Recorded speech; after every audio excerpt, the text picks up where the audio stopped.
仁義礼と学ぶなんてくだらねえよ。あんたが会社で毎日無理やり勉強させなきゃ、俺は好きな場所で音楽でも聴いて気楽に暮らせたのにさ。あんたが俺の人生をぶち壊したんだ。その通りだ。無理やり軍に行かせなければ、死者の中でもがき苦しむことも、こんな傷だらけになることもなかった。それに、あの時母さんが私に、高級は人を食う場所だって言ったから、私は藩主夫人にならなかった。そうじゃなければ、今頃私は藩主の正室だったのに。贅沢三昧の暮らしができたのに。全部、あんたのせいだ。全部、あなたたちのためだったのよ。母さんが私たちのためだって言うなら、最後は私たちのために犠牲になって、踏み台になってくれよ。母さん、覚悟を決めてくれ。母さんが死んだら、お上にご報告する。桂木家は佐賀家と完全に断絶した。そして、佐賀家の残党であるあなたを N 自分の手で始末したと。その時、お上も大喜びだ。俺たちの前途は輝いてる。母さんもあの世で心置きなく眠れるだろう。母さん、言ってくれ。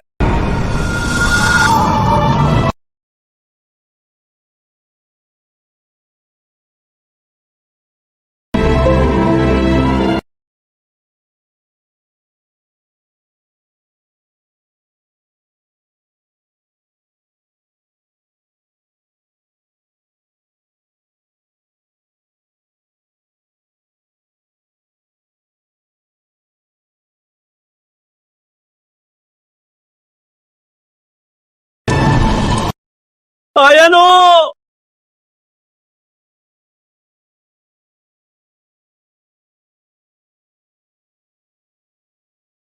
聖堂。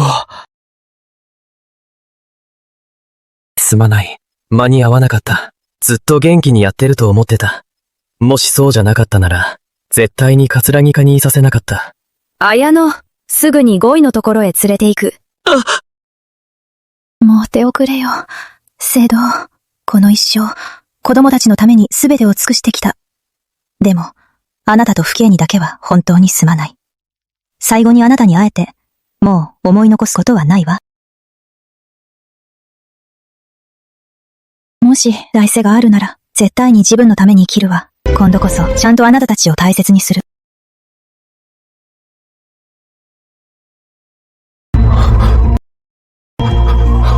綾乃。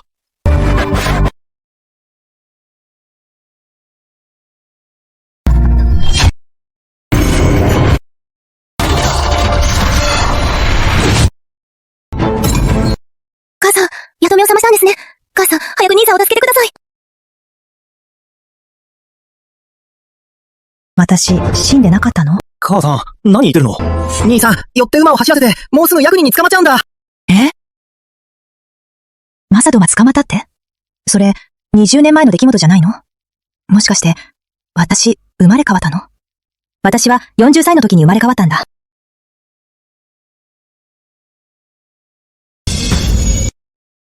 佐賀綾乃、何してるの？早くしなさい。すぐ法務省に行って、雅人を助け出して。あの子は将来の桂木殿よ。本当、義さん。マサドは酒の勢いで、馬を走らせただけで死もしかまな、庶民をちょっと傷つけただけよ。別に大したことじゃないでしょ。さっさと行きなよ。先生、マサドが馬で人を傷つけた時、私は鮭のせいだとばかり思ってた。必死に彼のために頼み込んだ。後になって気づいた。彼は法律なんて全く無視してた。自業自得よ。この人生では絶対に彼をかばわない。早く行きなさい。誰に見せてるつもりなの？オーディスさん、法務省大臣。朝倉聖堂が佐賀家の門人ってみんな知ってるわよね。昔から幼馴染でしょ？マサトを助けるなんて言えば終わる話でしょ？桂木正人は誰だ？俺だ。ついてこい。母さん、俺は桂木家の長男だ。この罪を背負ったらもう桂木家を背負って、朝廷に出仕できなくなるぞ。連れて行け。正人、佐賀綾乃、私が知らないとでも思ってるの？あんたとあの朝倉聖堂の関係、正人に少しでも何かあったら、ただじゃ済まさないからね。母さん、祖母とおばの言う通りです。兄は体も身分も大切ですから、少しでも辛い思いをさせたらいけません。親の子を思わなければ、子も親を敬わない。母さん、狂気のことを気にかけなかったら、これから先、母さんが文句言えないよ。私たちが母さんに敬意を払わなくても仕方ないよね。やっと気づいた。この何年も、全身全霊で子供たちを愛してきたのに。大切にしてきた子供たちは、特に私から心が離れていたんだ。私ずっと気づかずに、宝物みたいに思ってたのに、全力で尽くしてきたのに。今度の人生では、もう絶対に手を貸さない。美咲、馬をすぐ用意して、法務省に行くわ。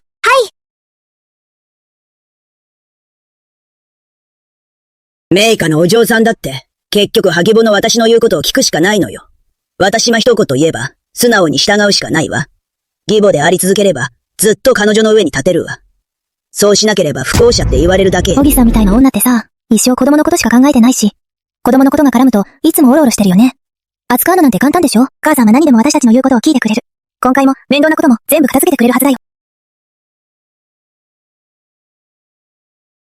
先生もこうして浅さな聖堂に頼みに行った。彼はとても正しい人で、妻も子供もいなかった。例外をしたのは私のためだけだった。聖堂、マサトはまだ子供なの。昔からの付き合いを考えて、今回だけ、お願いだから許してくれない？今回だけだぞ。次は許さないからな。でも今回市場で不正をしたせいで、後で性的に弱みを握られて庶民にされちゃったんだ。夫人。天皇陛下でも庶民でも、法の前では平等です。彼は市場で横暴を働きました。絶対に見逃せません。マサトのことで来たられたのなら、お引き取りください。私が、朝倉殿、誤解なさっています。私のしつけが足りませんでした。どうか、公正に裁いてください。被害者に公正な裁きをお願いします。本心ですか？桂木夫人。どうか朝倉殿、私の願いを叶えてください。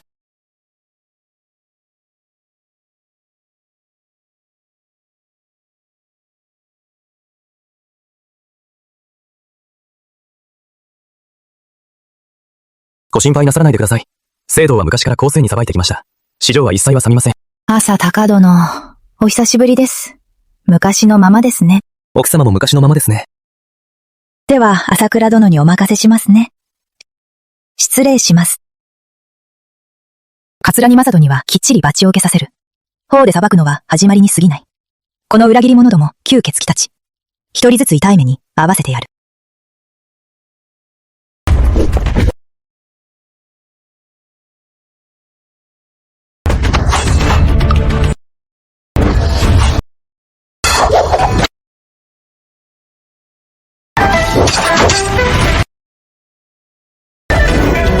父上、兄上。さすが綾野だ。桂木カニとついてから、もう20年も武器に触れていないのに、腕前は変わらないな。妹が男の体だったら、数衆じゃ誰も太刀打ちできないんじゃないか。武芸は長い間やっていないから、すっかり腕間にぶってしまったわ。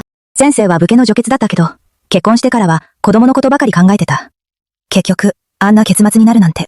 綾野、急いで戻ってきたのは、マサトのことなんだろ？さっき父上と相談してたんだ。すぐに人を動かして手を回すよ。マサトが無事でいられるように。兄上父上、この件は関わらないでほしい。昔は私何も見えてなかった。桂木家のろくでもない連中を本気で家族だと思って大事にしてた。今は奴らの冷酷さがよくわかった。これからは桂木邸がどうなろうと、もう一銭も渡さないわ。木中もやらない。綾野が目が覚めてくれてよかった。本当によかったよ。長今桂木邸の者たちは、綾野の嫁入り資金で養われてきた。あの3人の子供たちは、綾野に偉そうにしてた。兄上としては本当にやりきれないよ。父上は今海兵、今日から戻ってきた。しっかり綾野の味方になるからな。ただね、桂木邸のあの大夫人は、陰険で狡猾だから、簡単に抜け出せるとは思えない。父上、心配しないで、私に任せて。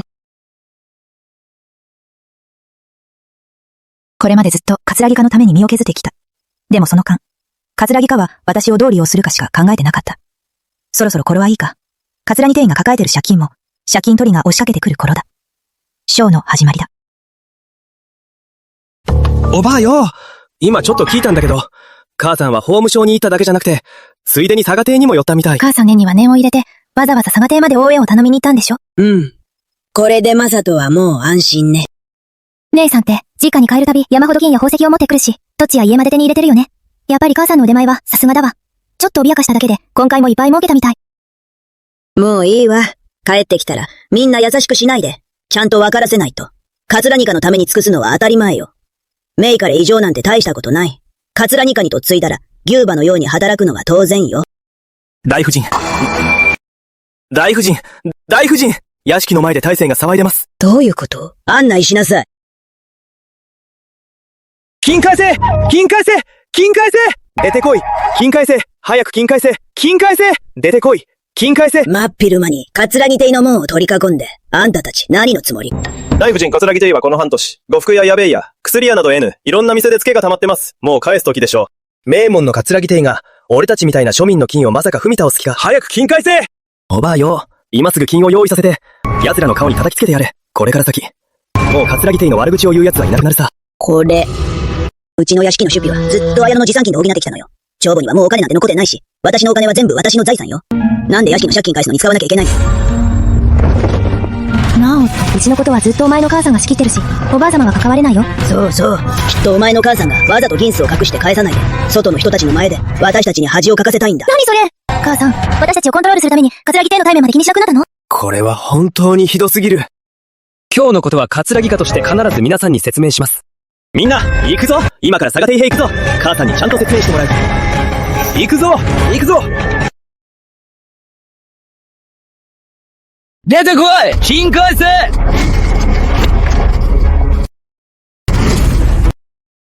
佐賀綾乃出てこい出てこい佐賀綾乃祝を肥やすと今日はあるくせに、人前に出る勇気はないのか。俺は桂木直人、堂々たる男だってのに、なんでこんなひどい母親がいるんだよ。うちの桂木邸は、大家家公の家なのに、家の者が裏切るなんて、かわいそうね。この年になって、そのうち路頭に迷うことになるかもしれないわ。まさかこんなことがあるなんて、桂木邸の夫人、ほんとずうずうしいね。桂木邸の家族、みんなが気の毒だよ。家のお金を自分の実家に回すなんて、桂木邸にこんな奥様がいるなんて、ほんと運が悪いよね。ほんとずうずうしいね。その通り。佐賀綾乃、さっさと出てこい。出てこい金返せ出てこい。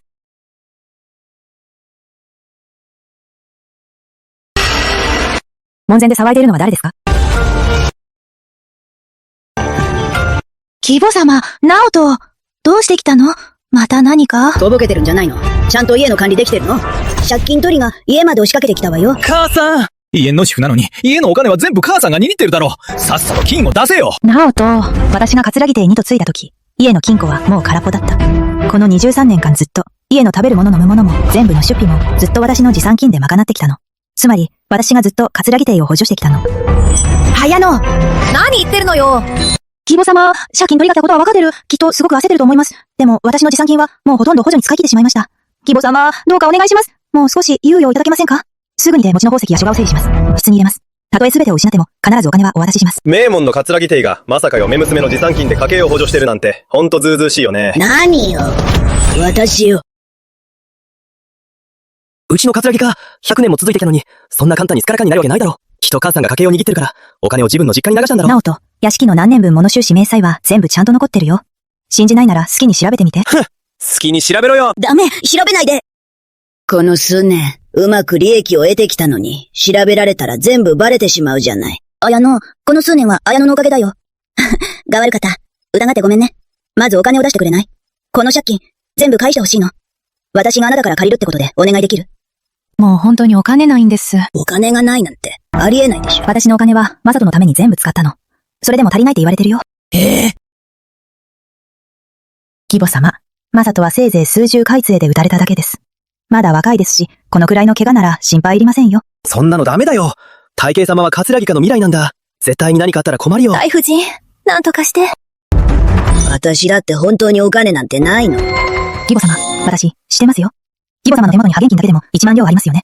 タータや店も持ってますし、それで、足りるはずです。まさか、大夫人、そんな大金持ってたんですか？これ信じられない。義母様。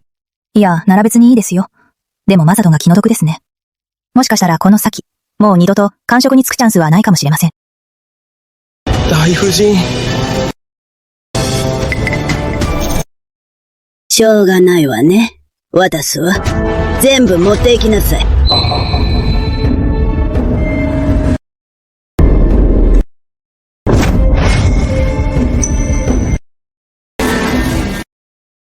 義母様、安心してください。マサトはすぐに帰ってきます。桂木邸の借金は、今日で全部返しました。助かりました、桂木夫人。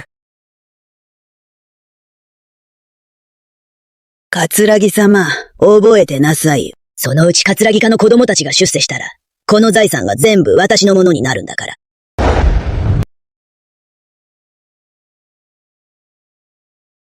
まさか今回は損するだけじゃなくて、桂木様にお金まで渡す羽目になるなんて。でもお母様、前に大慶様を助けるためにお金ですって言ってなかったっけ？佐賀邸はお金持ちなのに、なんでうちが出さなきゃいけないの？もうやめなさい。マサト信次と引き換えなら、マサトが官職に就けば、こんなお金、大したことないわ。海部人様、大変なことになりました。大慶様が30開杖で撃たれて、もう死にかけです。なんでって。大慶様。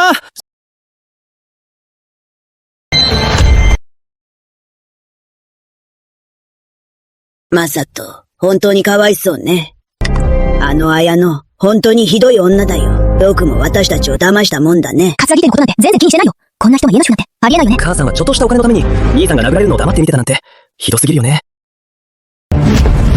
お前ってやつは、薬一つまともに飲ませられないのかよ。母さんが無理やり俺にお前を押し付けなければ、お前なんて俺にふさわしくないだろ。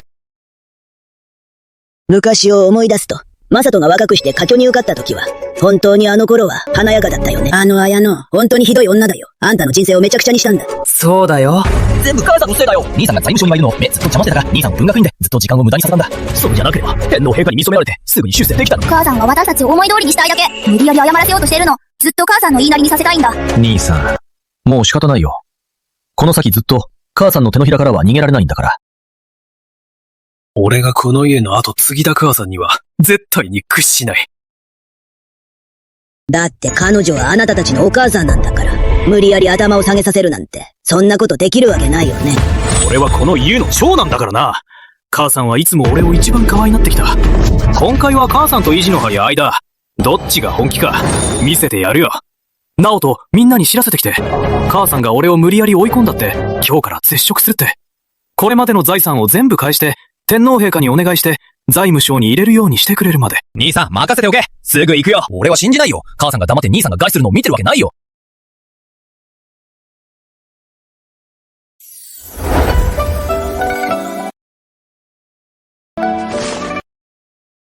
綾野、こんな時に果物なんて食べてる場合か。最近今日で噂が広まってるんだ。はは、親らしくないって、無理やりマサトに絶食させてるってさ。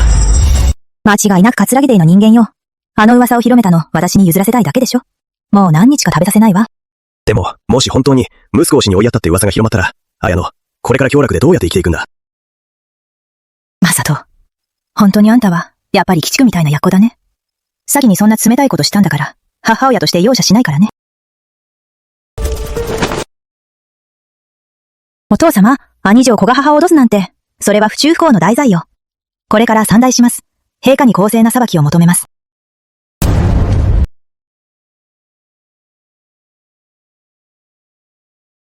もう3日も経ったぞ母さんの方。全然落とせてないけどどうなってるんだ。兄さん、この体で、ちゃんともちこ耐えられるの？母さんは俺のことを一番心配してるから、今は無理して我慢してるだけだよ。きっと心の中ではもう焦ってるはずだ。宮美人の言う通りよ。今や代表中が知ってる。綾の母親失格だって。もしそんな噂を背負いたくなければ、息子を死に追いやったって言われたくなければ、素直に私たちの言うことに従うしかないのよ。今わかったの。お母様が宮中にいたのよ。宮中にいたのね。そう。きっと陛下にお願いしに行ったんだ。兄さんにご恩恵を頼んで財務省に入れてもらうつもりなんだよ。ほらね、母さんハニさんのと手強くないって俺が言った通りだろ。やっぱり兄さんって頼りになるね。ちょっと脅しただけで、お母様もすぐに言うこと聞いちゃった。大夫人様奥様が戻られました。だから言っただろ。母さんは結局俺からは慣れられないんだ。この後、みんな母さんに愛想よくしなくていいからな。誰がこの家の主か、思い知らせてやろうぜ。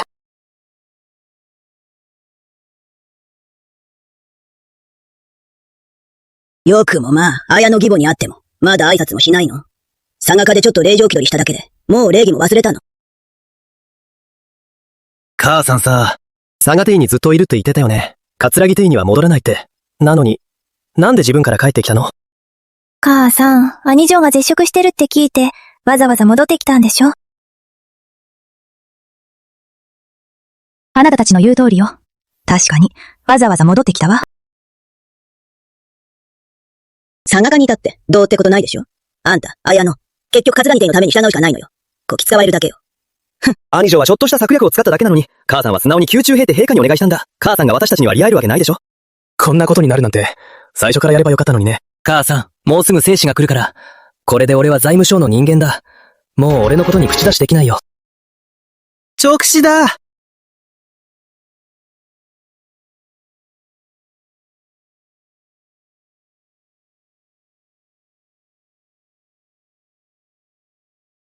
陛下の直視だ。陛下万歳万歳万々歳。佐賀様が自ら宮中兵役、桂木正人のためにこの直視を手に入れたんだ。兄さんが動けば、母さんなんて言いなりになるに決まってる。綾の奥様になったところで、佐賀家の後ろ盾があっても、どうせ私たちの好きにされるだけよ。兄さんのために恩を求めたからって、それで許すと思うなよ。はは、親なら当然、やるべきことだよ。母さん、夫が亡くなったら、子に従うのが当たり前だ。昔から決まってることだ。主婦様にきちんと尽くして、黙って桂木邸のために全てを捧げれば、この家に残りたいなら、そうしなければ、必ず家から叩き出すからな。天命を報じて、天皇陛下の御の理曰く、桂木川鍵に、正人は、人としての道を踏みにじり、子が母を強く迫り、親に逆らい、不幸を働いた。その心、断じて許されぬ。すべての官職と称号を即刻は下する。今後一切、官職に就くことは許されない。以上、御意。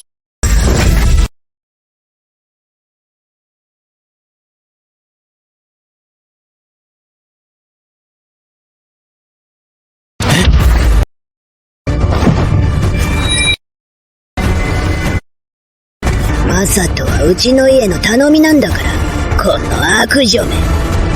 桂木正人、勅命に逆らう気か。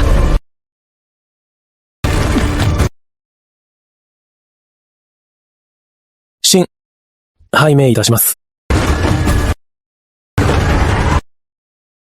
佐賀様、陛下のお言葉です。佐賀家は代々忠義を尽くしてきました。今後困ったことがあれば、遠慮せず宮中にご相談ください。陛下はあなたに、少しの苦労も絶対にさせません。陛下のご幸運、心より感謝いたします。陛下がいつまでもお元気です。長くご飯を。佐賀綾乃、陛下に言いつけるなんて、やっぱり性悪女だ。お母さん、彼女は佐賀家の娘だし、今は陛下が味方してるし、今は彼女と揉めるのはやめた方がいいよ。お母さん。行かないでよ。お母さんがいなくなったら、どうすればいいの？綾乃、あなたがこの家の中心なんだから、あなたがいないと、この家は回らないわよ。私がいないと困るって？佐賀家の権力が惜しいし、私の嫁入り道具も手放したくないんでしょ？義母様、そんなに持ち上げられると帰り困っちゃいますよ。私は昔から賢くもないし、親孝行もできませんし、本当に何もできない嫁です。義母様の立派なご合意にはとても釣り合いません。これ以上邪魔にならないように制御を外しますね。まずは彼女を引き止めておいて、機会を見てまた。お母さん。僕、軽率なことしてしまってごめんなさい。怒らせてしまった。許してくれませんか？お母さん、私もごめんなさい。行かないで。お母さんがいないと、この家は成り立たないよ。お母さん、僕も悪かった。みんなよくもまあ、こんな嘘つけるよね。それなら、こっちも作戦で行くか。立ちなさい。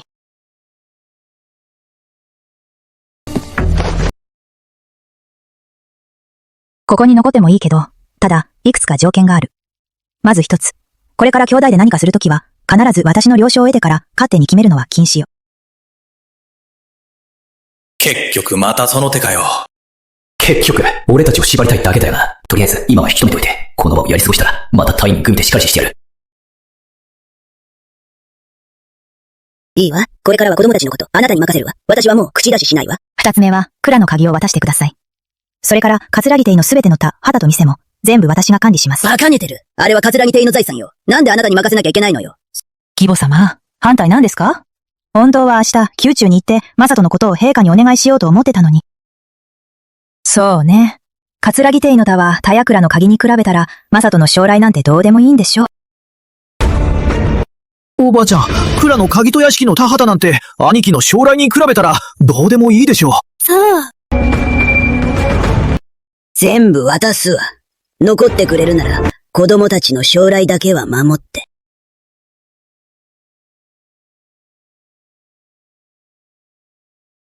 さな、綾乃、調子に乗らないで。この家で何か問題が起きたら、許さないからね。行くわよ。義母様、ごゆっくりお見送りはしません。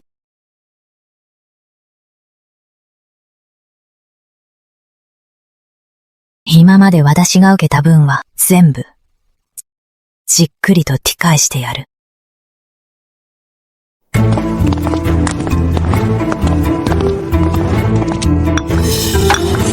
何か食べ物持ってきてくれ。もう死ぬほど腹減った。旦那様、義母様が言ってたの。絶食すると言ってたから、義母様の許しがないと、誰も食べ物を出せないって。もう過ぎたことだろ、母さん。まだこだわってるのかよ。母さんのところ行く。どこ行くの？前にも言ったはずだ。私が許さない限り、誰もあんたに食べ物を渡しちゃいけないって、絶食するって言ったんだから、徹底的にやりとおしなさい。母さん。なんだ。しつけに従う気ないの？財務省には入りたくないの。母さん、体型はもう自分の間違いを認めてるよ。そんなに厳しくしなくてもいいんじゃない？本当に逃がしたつもりなの。何ってこと、大家に逆らうなんて。どこからそんな度胸が出たの？合計を100回書き写しなさい。書き終わるまで食事抜きを。母さん、ひどすぎるよ。まだ口答えするの？さらに100回追加だ。はい、母さんの言う通りにします。前に頼んだ針仕事、もう終わった？持ってきて見せなさい。まだ、できてなくて。やっぱりまだできてません。もしかして最初から手持ててないんじゃないの？母さん、私は桂木家の令嬢よ。いずれは貴族の家に嫁ぐ身なの、針仕事で暮らしていく必要なんてないでしょ？今まで甘やかしすぎたようね。できてないなら、指導でひざまずいて失習しなさい。忘れたなら、しっかり埋め合わせなさい。はい、お母さん。それと、これからは、毎朝うの国に、3人とも私の2羽に来て顔を見せなさい。一度でも来なかったら、ジョ君と後継を、それぞれ100回書きなさい。なんでだよ。この家のことは、今は私が決めるのよ。あなたたち、何か不満でもあるの？母さんのおっしゃる通り、デイマイたちはちゃんと守るべきです。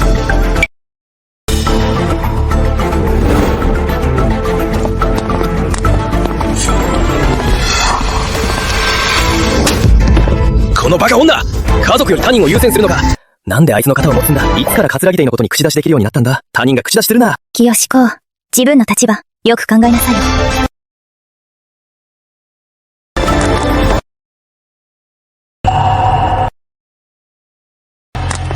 桐原家の嫁、清子、ご機嫌伺いに参りました。もういいわ、立って。お義母様、最近お体の調子が良くないと伺いまして、特別に私がツバメの巣のスープを手作りしました。前の人生で年老いた時、子供たちは私のことなんて気にもかけなかった。でも、清子だけは、本当に優しくて、私を大事にしてくれた。その顔、どうしたの？平気です。自分の不注意でぶつけただけです。マサトがあんたを殴ったんだね。マサト、このクズ。よくもそんな大胆なことをしたものね。やっぱり性格は変わらないものだわ。乱暴でひねくれた性格で、甘やかしてきたせいで、今野外になってしまった。今度こそ、まずは家の中を立て直すことから始めよう。まず最初に手をつけるのは、マサトだ。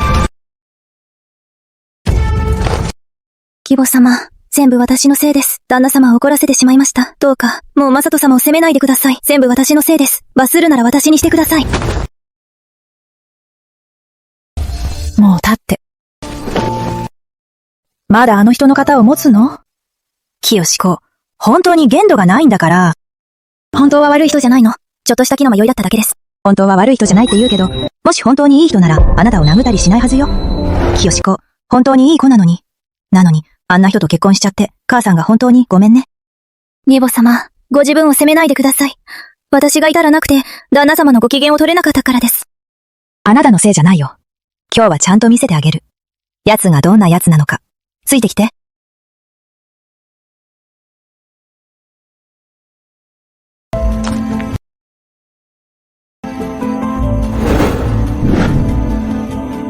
義母様、屋敷のことを放って、どうしてこんな人里離れた場所に私を連れてきたんですか？先生、マサトは外に愛人を作ってった。その女を家にまで迎え入れたのに、清子はまだ彼をかばって、必死に彼の体面を守ろうとしてた。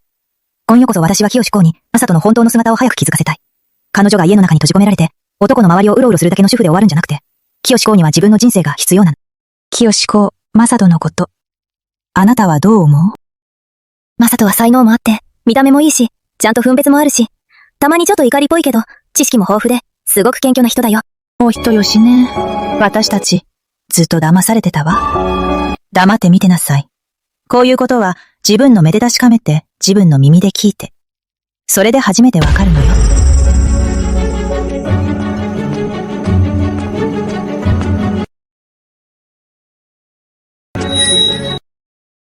マサト。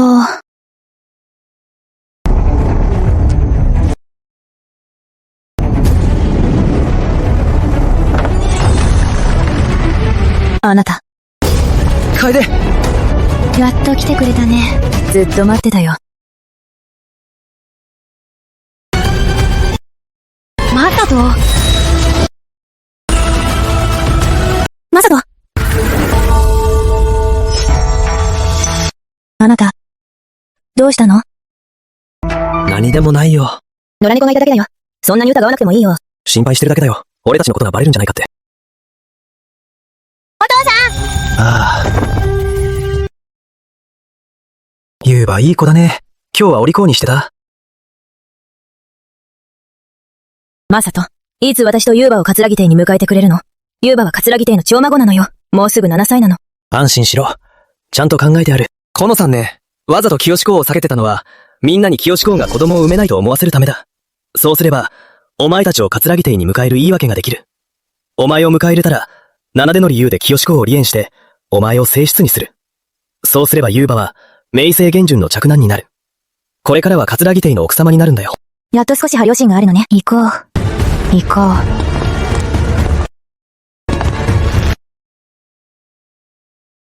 通りで結婚して3年もずっと一緒に寝てくれなかったんだ。もう、現実が見えたでしょ。義母様、私は何を間違えたの？この3年間、彼の身の回りの世話も家事も少しも手抜きせずにやってきたのに、どうしてこんなひどいことをされるの？私は彼にとって、ただの捨て駒なの？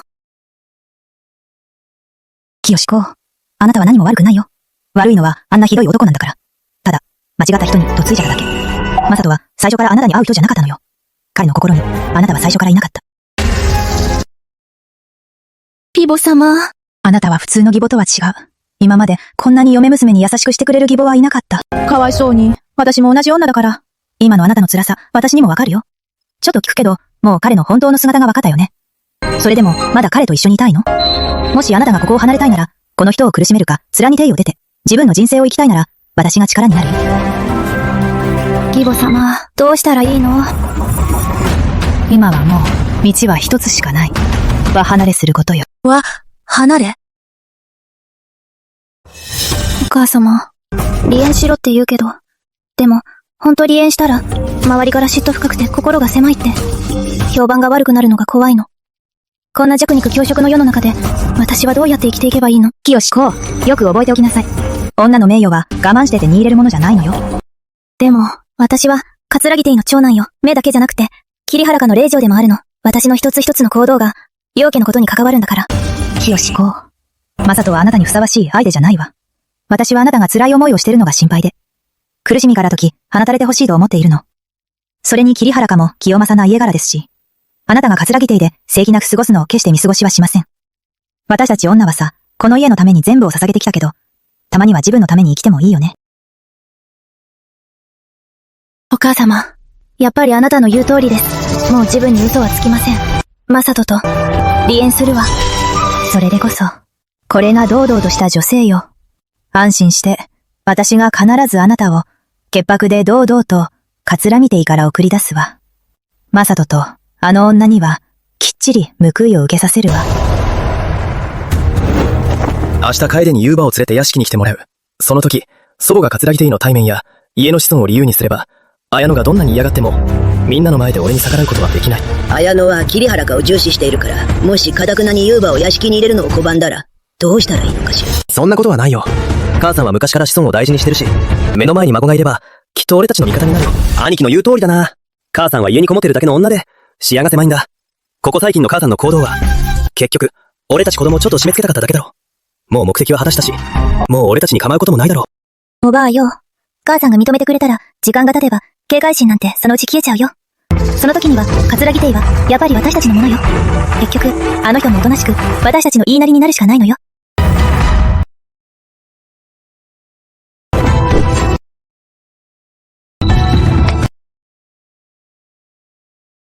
清子、これから武芸を教えるわ。武芸を身につければ、もう誰にもいじめられないよ。お母様の思い、しっかり受け止めます。ちゃんと習います。奥様、大変です。もう煮干しが来て、何度も自分たちは、長男様の奥さんとお子さんだって言ってます。ラジオまで大騒ぎになってます。お母様、やっぱり来ましたね。ちょうどいいタイミングできたわ。私がいるから、今日は誰にもあなたを踏み台にはさせない。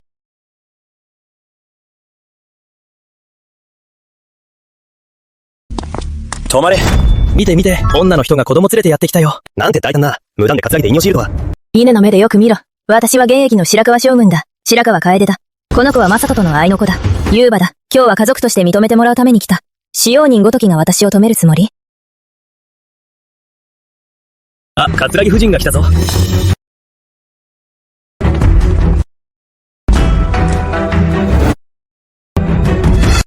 母様、孫が頭を下げます。黙れ。誰がお前の祖母だ？どこの馬の骨かもわからない。得体の知れない女が、父親が誰かもわからない子供を連れて、口だけでうちの息子に縁をつけようとしてるのか。私は白河将軍、白河楓よ。ユーバは私とマサトの本当の子よのラ子なわけがないでしょ。桂木夫人、ちょっと言い過ぎじゃない？マサトの評判はみんな知ってる。徳もさえも兼ね備えている。しかも桐原家の娘と結婚して、何年も夫婦なのに、そばめなんて一人もいない。礼儀正しい紳士の中でも抜きんでている。外で女を囲うなんて。しかもこんな大きな子供までいるなんてありえない。そうだよ。若君の人柄は信じてるよ。桂木夫人の言う通り、みんな若君を信じてる。そうだよ。白川様、よく考え直した方がいいわ。その子の父親が誰なのか。ちゃんと考えなさい。私は武家の生まれだから、僕の女の子ばかり駆け引きなんて全然わからないわ。桂木邸に入って、マサトに会えば、夫人が聞けばすぐわかるわ。ここを何だと思ってるの？誰でも入れるわ、書じゃないわよ。そういうことなら、容赦しないよ。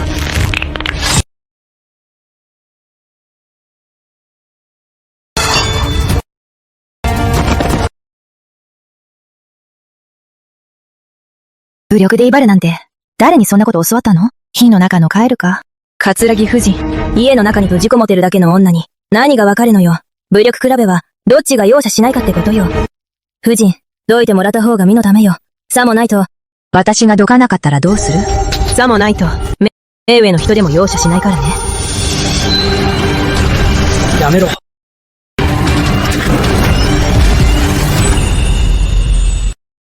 殿様。楓。ユーバ、父上。あの野郎、やっぱり桂木正人の血を引いてるんだな。桐原家の娘、ほんと気の毒だよな。信じられないな。桂木正人ってさ、見た目は真面目そうなのに。偽善者。ほんとだよ。偽善者。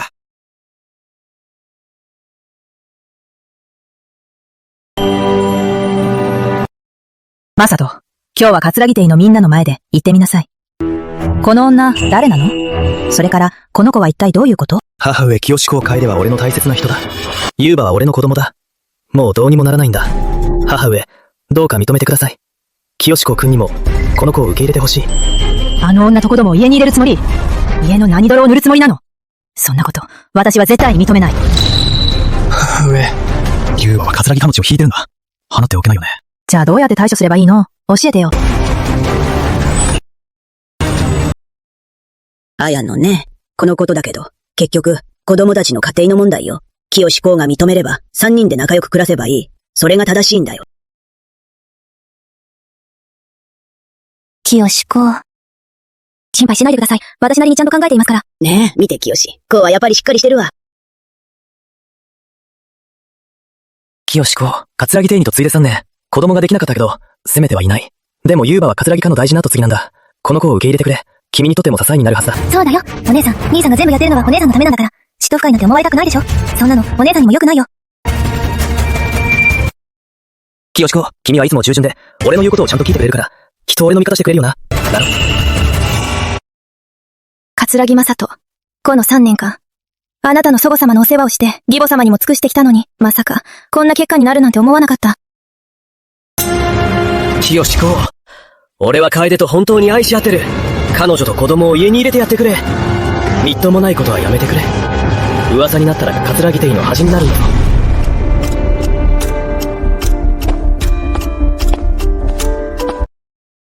今後はユーバを君の名義にしてやる。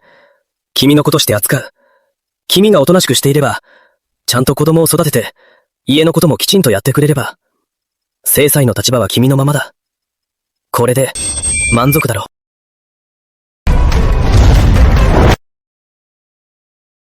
桂木正人、夢でも見てなさい。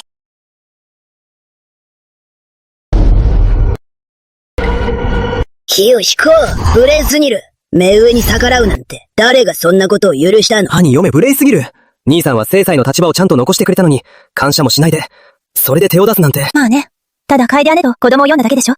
それなのに夫にまで手を出して、ほんと嫉妬深いわね。パパをいじめるなんて、悪い人！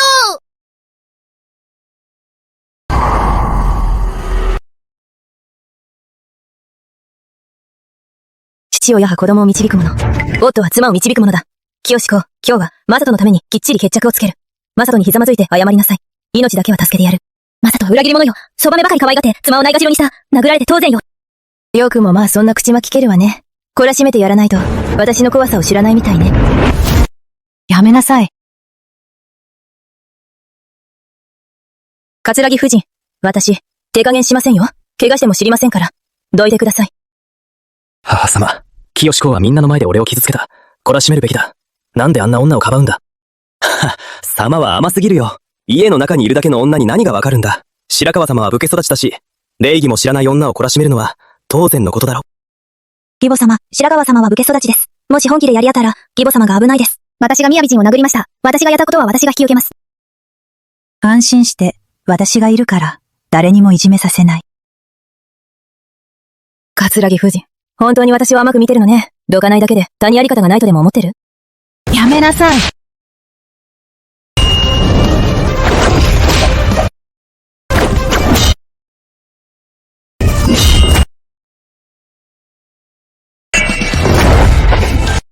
嘘でしょ？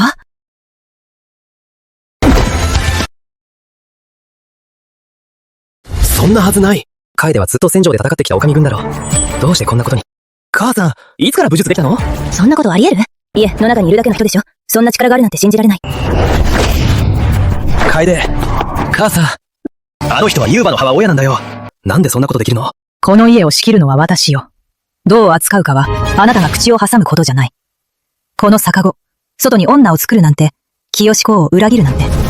この逆子、外に女を作るなんて、清公を裏切るなんて。まさと、この無情者。綾野、何の権利があって孫をそんな風に叩くの？母親である私が。まさと。母さん、兄さんのこともう叩いたし、怒りも収まったでしょ。ユーバは桂木家の子なんだよ。お願いだから彼女たちを家に入れてあげて。母さん、彼女たちを家に入れてくれたら、これからは何でも母さんの言うこと聞くから、頼むよ。息子の真心を考えて、どうか母さん、許してくれ。母さん。マサト、よくもそんな無礼なことを、外の女を甘やかして正妻を侮辱するなんて、お前はどんな罪に問われると思う？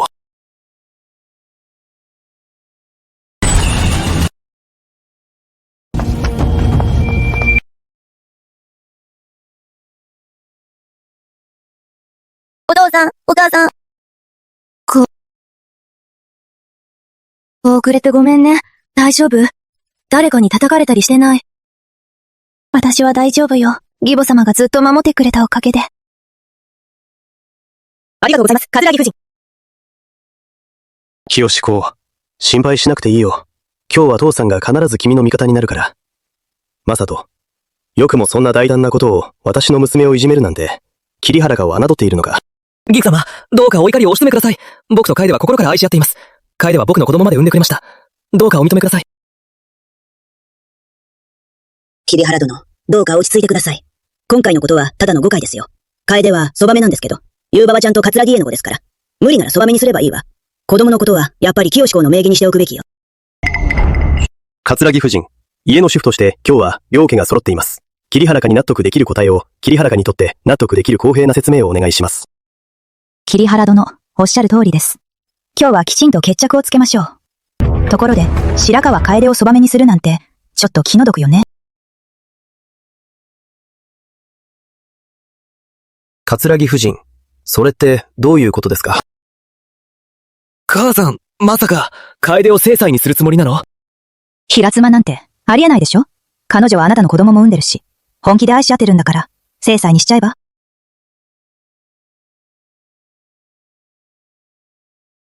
母さん、やっぱり僕のことを一番大事にしてくれるね。早く母さんに頭を下げて。母さん、本当にありがとう。それなら、この離縁状に署名して、清公と離縁し。母さん一体どういう意味なの？さっきは楓を本妻にするって言ってたのに、今度張り込んの話まで出すなんて。私の言いたいことは簡単よ。あなたと清公はもう夫婦としての気持ちはない。無理に一緒にいても、お互い苦しいだけ。離婚こそ、あなたの願いじゃないの？桂木家主婦はさすが公正だね。まあ、筋は通ってるってことか。どこが公平よ。彼女はうちの桂木家のちゃんと正妻として迎えた若君夫人よ。絶対に離婚なんてさせない。彼女の持参金があれば、私たちの生活は安泰よ。夕馬の贅沢も全部彼女のおかげだし、絶対に出ていかしちゃダメよ。俺と別れたら清公なんて誰も嫁にしないさ。どうせそんなことできないだろう。清公ね。祖母の言うこと、ちょっと聞いてみて。楓を家に迎えてあげなさい。そうすれば、若君もきっと清公を大事にしてくれるわ。若いのに名ばかりの若君夫人でも、捨てられるよりはずっといいでしょ。姉さん、賢い人は状況をよく見て動くものだよ。兄さんも清公のことは気にかけてるよ。世話する人が増えるだけだよ。そんなにこだわらなくてもいいよ。うちの公のことは、あなたたちにとやかく言われる筋合いはない。清公が残りたいなら、桐原家がしっかり守ってあげる。清公が出て行きたいなら、桐原家がすぐに連れて帰る。うちの娘くらい、桐原家でちゃんと養える。清公。父さんは一度だけ聞く。お前はどうしたいんだ？白川楓を家に迎えてもいい。その子を家の子として認めてもいい。でも条件が一つある。言ってみて。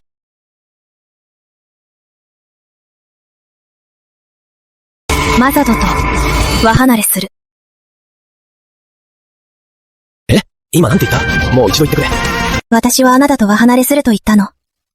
これからは別々に生きていく。もうお互い無関係よ。マサト。あなたに嫁いで3年になる。ご家族の世話もして、家事もこなして、何もかも心を込めてやってきた。でもあなたは愛人を囲って、その愛人に子供まで産ませて、私が侮辱されても見て見ぬふり。今日は絶対に離縁する。絶対に許さない。俺の妻は俺が休むしかない。輪離れでなんて認めない。祖母上、筆と墨を用意してくれ。今すぐに離縁状を書く。離縁しなさい。他の人を受け入れられないなら、このままじゃ厄介なことになる。筆と墨を持ってきて。はい。よくもそんな真似を。清公が桂木邸にと継いで3年、ずっと不動を守ってきた。どうして離縁なんてできるんだ。不動を守ってるって言うけど、本当に守ってたなら、人前で音に平手打ちなんてしないよな。俺に離縁を脅しても止めるなんてありえないだろ。姉さん、自分をそんなに偉いと思ってるの？桂木邸行かれてて、離縁されたって噂が広まったら、もっといい家に嫁げるとでも思ってるの？コードウ裁判所長官だって、捨てられた女を守ってやれるはずがない。兄さんが残してくれるだけでもありがたいと思いなよ。それなのにまだ騒ぐなんて。私からすればさ、離縁されて当然じゃない。奥様、あなたは家を仕切る方です。このことは、桐原家にきちんと説明していただきたい。みんなの言うことも間違ってないわ。輪離れは、ダメよ。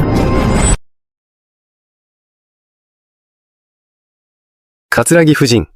まさか正人に清公を休ませるつもりなのか？やっぱり母さんは肝心な時には、俺たちのことをちゃんと考えてくれるよね。佐賀綾乃、所詮桂木家の奥様よ。本当に味方してくれると思ってるの？母さんは絶対兄さんの味方になるよ。みんな、もう諦めなよ。桂木夫人、清公が桂木邸に何か悪いことしたっていうの？七出の城のどれか違反したっていうの？そこまでして彼女を追い詰めるつもり？清公は何も悪くない。だから正人に離縁する資格なんてない。桂木夫人、どういう意味なんですか？佐賀綾乃、どういうことなの？まさか、あんな死闘女を残すつもりなの？まだとの未来をダメにする気なの？正人が詐欺にやらかした。それじゃ雅美人が S すぎる。清公が正人を離縁すればいい。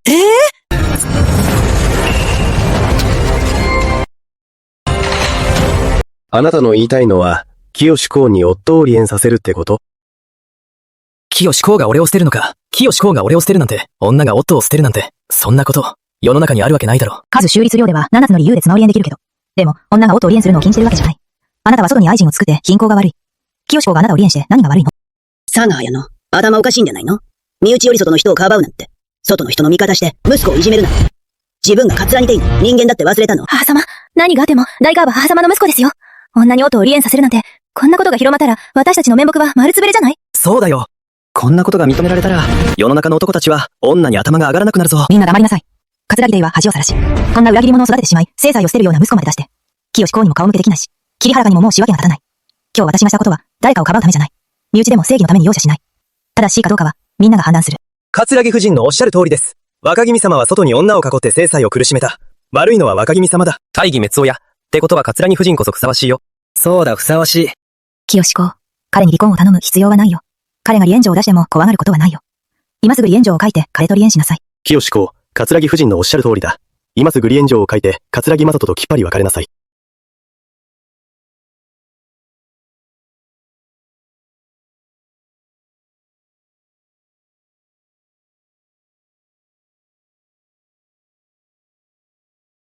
桂木正人、この離縁状は私清公が、N、あなたに宛てて書いたもの。これからは、もうあなたとは完全に縁を切る。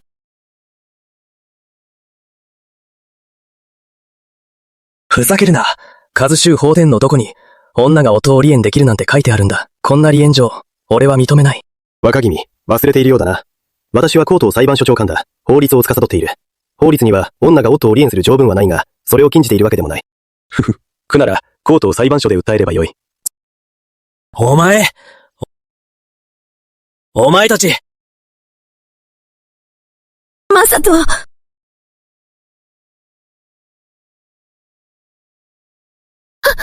サト。兄女。急いで医者を呼んで。はい。自分で招いたことよ。いい子ね。どうしたの？もういいから立ちなさい。義母様のご恩に、清公は恩返しできません。お嫁さんにはなれませんが、これからは娘として接してもらえますか？そんなこと気にしなくていいのよ。私が認めたわ。今日からあなたは私の娘よ。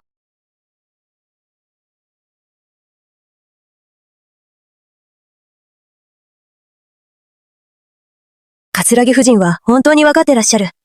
普通ならこんなこと受け入れられないでしょうね。桂木夫人は本当おにぎりをよくわかっていらっしゃる。私たちも見習わなければなりませんね。家族を待たせないようにね。早く家族と書いてあげて。嫁入りの支度は全部できてるよ。後でちゃんと届けるからね。何か困ったことがあったら、誰かに私まで伝えてもらってね。ありがとう。母様、さようなら。いってらっしゃい。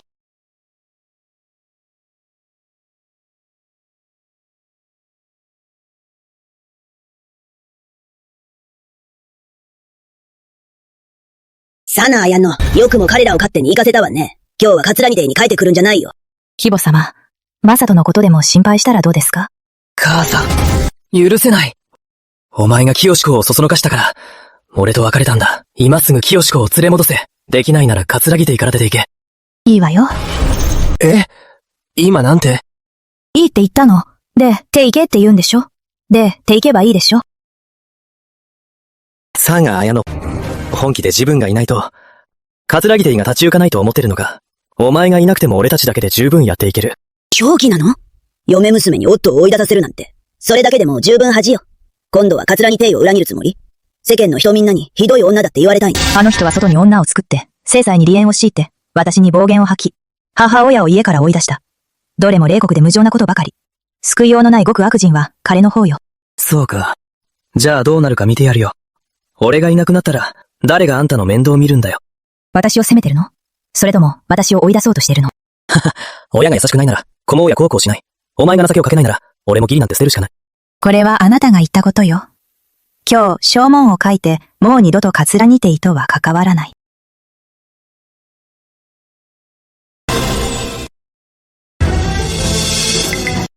この悪女、マサトはあんたの本当の息子でしょ。今ここから出ていくつもりなの。死んだら誰が墓参りしてくれるのよ。兄貴様、母様がいなくなったら、うちの判定、世間からどう思われるか心配だよ。マサト、彼女は佐賀の人なんだから、あまり気にしないで、怒らないでね。出て行きたいなら、好きにすればいい。これから先は、もう絶縁だ。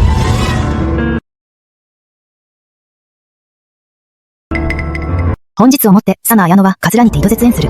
これより両家の情は断たれる。生死も互いに無関係とする。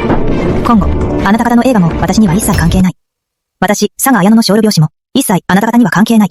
母さん、もううんざりだよ。母さんがいなくなれば判定はもっと良くなるだけだ。自分で選んだ道よ。前は私が口出し、しすりってもん食いてたわよね。これからは自由にしていい。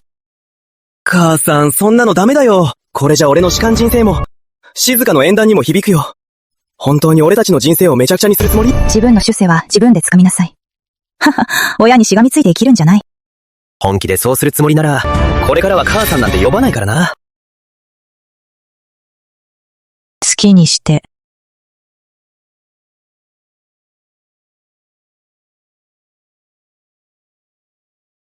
サインしなさい。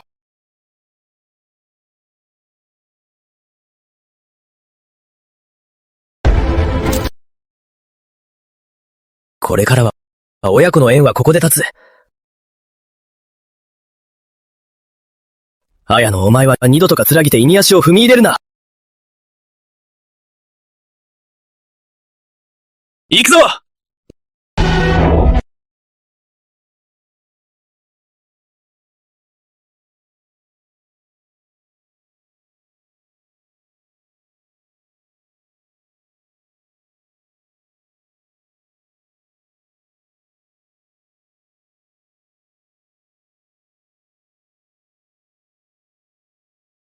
これからは、親にも、妻にもならない。私は佐賀、綾乃だけ、自分のために生きる。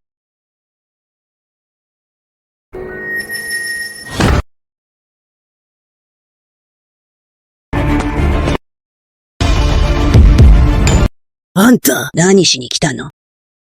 私の命令を聞きなさい。運びなさい。はい。みんな、止まれ！佐賀綾乃、どういうつもり？もう桂木邸から追い出されたでしょ。桂木邸のものは全部、あんたには関係ないのよ。私に関係ないって？長い間ずっと桂木邸の人たちの食事や服、全部、私が補ってきたでしょ。マサトたち、私がいなかったら何食べて生きてきたの？あんた、まさか桂木邸を呪ってるのか？私はもう桂木邸ときっぱり縁を切った。私のものは当然取り戻す。佐賀綾乃、空気読んでやめときなさい。本当に桂木邸とて期待したらどうなるかわかってる？今日は遠慮なんてしないよ。私に何ができるって言うの？私に手を出すなんて信じられない。嫁に出た娘は、一度出た水は戻らない。この家であんたが口を挟む資格はない。ましてや、私は佐賀森正の娘よ。目上に逆らうなんて、当然叩かれるわ。綾乃、うちの娘を殴るなんて許さない。今日は絶対にあんたとやり合うからね。もう昔の私じゃない。今の私は気迫もやり方も持ってる。あんた！私はもう桂木邸ときっぱり縁を切った。私のものは全部、もうあんたたちには渡さない。止めてみろ。この灰みたいに。こうなるわよ。はこびなさい。桂木邸のものを残らずはこび出して。はい。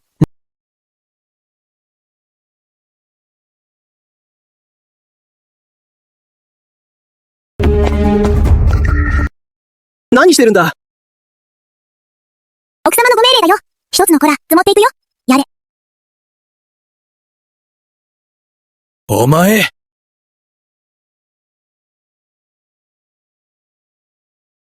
またにみ。おあいやはしも奥様の嫁入り道具だよ。お前。佐賀綾乃やりすぎだろ。今すぐ文句言いに行こう。行こう。あれ？私のよ。返しておいて。全部桂木邸のものよ。ちょっと、あんたたち。佐賀綾乃、このろくでなし。これら全部桂木邸のものよ。全部、私のものよ。母様、無理しないで、あの人には敵はないよ。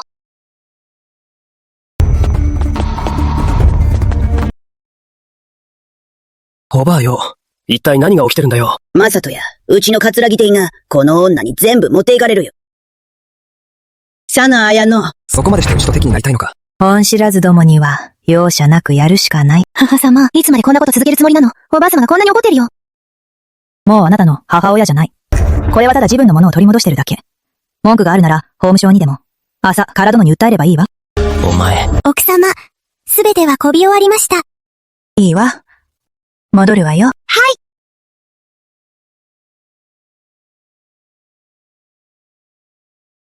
綾乃が急にどうしちゃったんだ？前から言ってたでしょ。あの女、まともな奴じゃないって。佐賀綾乃、本当にひどすぎる。佐賀綾乃は、佐賀邸が味方についてる。どうやって太刀打ちできるんだ？桐原清公も、本当に腹立つよ。佐賀邸なんて大したことない。佐賀綾乃がずっと邪魔してなければ、静香は本来なら、とっくに松平邸にと継いでたのよ。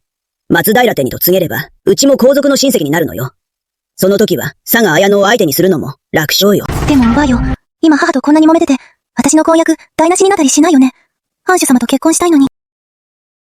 佐賀綾乃、全部自分の思い通りにしようなんて、まだ早いわよ。あと数日で、高岡家大夫人祝宴だ。うちのチャンスが来るわ。寿へ？おばあよ、どういうこと？高岡邸で祝宴が開かれる。佐賀綾乃と清公は、絶対来るわ。祝宴で清公の弱みを握れば、評判をボロボロにできる。佐賀綾乃も、きっと動揺するわ。そうなれば、その時になったら、誰が桂木邸には迎えるかしらね。さすがおばあよ。じゃあ、それで、私の結婚は？心配しなくていいわ。私に任せなさい。必ず松平邸に嫁げるようにしてあげるから。その時は、佐賀綾乃なんてもうどうでもいいわ。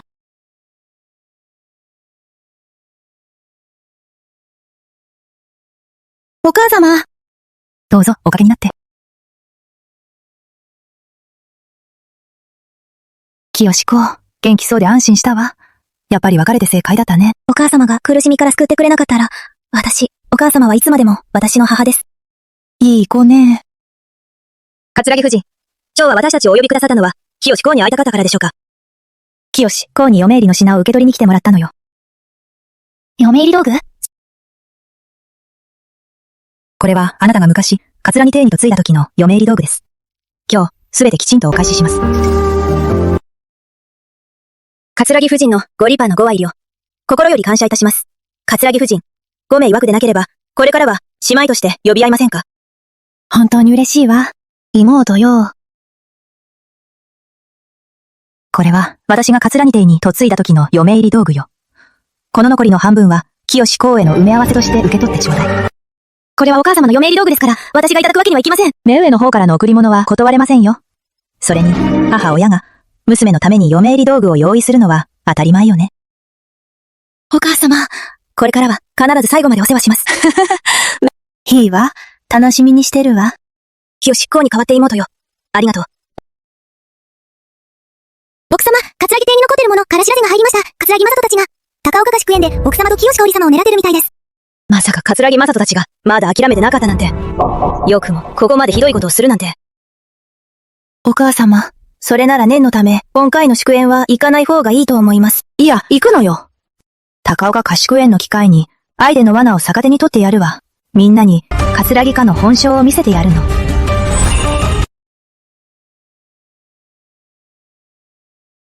母様。清子、今日は優秀な若者がたくさん来てるね。誰か気になる人はいた？母様、もうからかわないでよ。本気よ。まだ若いんだから、気に入った人がいたら、ちょっと声をかけてみたら？私はね。清子と正人はまだ夫婦の関係になっていないの。このことを口にする人がいたら、絶対に許さないわ。母様に巡り会えたことが、私にとって人生で一番の幸せです。私は、一生結婚しなくてもいい。母様とずっと一緒にいたいです。バカね。今日は正人たちが、きっと何か動くはずよ。気をつけてね。はい、母様、安心してください。あなたたちに任は、私よりも母娘みたいね。お母さん、嫉妬しちゃったみたいね。早く機嫌を取ってきて。二人とも、つるんで悪さばかりし、カツラにて、手で迷惑かけたばかりなのに。よくも高岡邸に来れるわね。私は誇り高き佐賀カレ以上よ。佐賀家を代表して高岡が大夫人の祝宴に来てるの。あんたが口出すことじゃないわ。あんたどうせあなたたちなんて、離縁された女に過ぎないわ。そう？離縁されたのは、正人と桂木家の方じゃなかった？おばあよ、今が大事な話があるんです。うちの静香は、松平藩主と両思いなのよ。もうすぐ松平邸にと、ついで藩主夫人になるの。その時になったら、まだ強がっていられるかしらね。おばあよ、わざと邪魔したりしないよね。名仏な慶様との婚約を壊そうとしてないよね。そんなこと、やるわけないわ。松平藩主様がお見えです。ははは。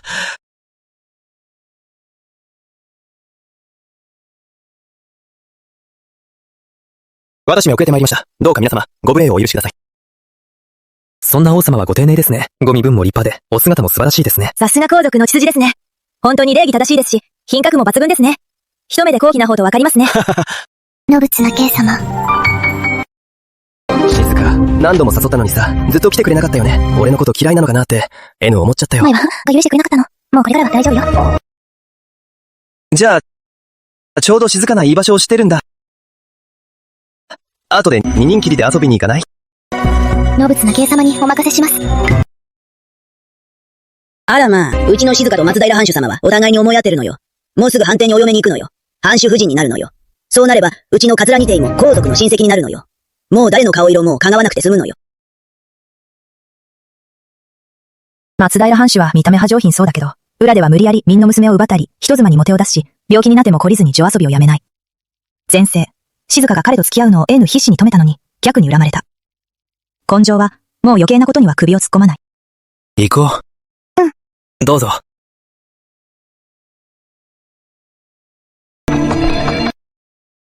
清子、ここは人が多くて、周りの目もあるから気をつけてね。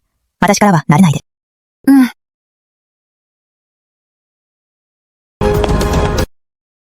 さあだ、綾乃。なんてひどい女なの。自分で桂木で野財産を全部持ち出して好き勝手にやってるくせに。まさか桂木邸のためにどれだけ苦労したか考えたことある？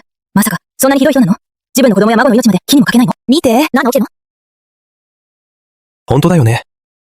そうだったのか。桂木夫人が屋敷の財産を全部持ち出したって、本当にそうだったんだ。こんなひどいわ。親が言うなんて信じられないよ。母様、言うば、母様の孫ですよ。本当に僕たちを死ぬまで追い詰める気なんですか？自分の息子や孫まで死に追いやるなんて、桂木夫人、ひどすぎるよ。こんなひどい人、罰が当たると思わないの？ここで何をしている？朝、カナ殿朝、カナ殿が来た朝、坂殿、こんな言ってくださって助かります。私たちご職場に公正な判断をお願いします。さ、ガヤの。この件は公正に決まる。何が起きてるの？夫人は嫁娘を思いやり、正義のために親族を断ち、自立して強く生きている。立派だ。今の女性の手本だ。朝倉殿のおっしゃる通りですね。桂木夫人は本当に大義をよくわかっていらっしゃる。私たち女性の模範です。先ほどは私の不注意でした。桂木夫人を誤解してしまい、申し訳ありません。どうかお許しください。朝倉制度、よくもやってくれたわね。もしかして佐川綾乃と前から計画してたんじゃないの？無礼だぞ。朝倉との派生連は必要だ。法務省大臣、皇太子師範でもある。いまいち万能学者だ。弟子は全国にいるんだぞ。外の者が汚すなんて絶対許さない。確かに、師範大垣は30年もの間、教えに導いてこられました。天皇陛下もその清廉さと高い品格を称賛されています。家の中の女が、ここで好き勝手するなんて。おめ。朝倉誠とは分岐尻なんだ。清廉はの筆頭なんだ。敵に回すなよ。かなりな無礼を働きました。朝倉殿、どうかご容赦ください。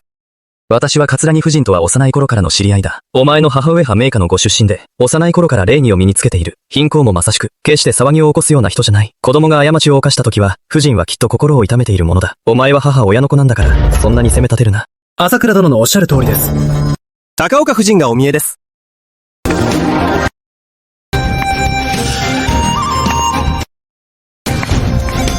辛かったでしょうね。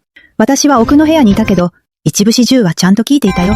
あなたはしっかりした子だから、無茶なんてしないよ。白川将軍、私の家の宴でこんな騒ぎを起こすなんて、何事ですか？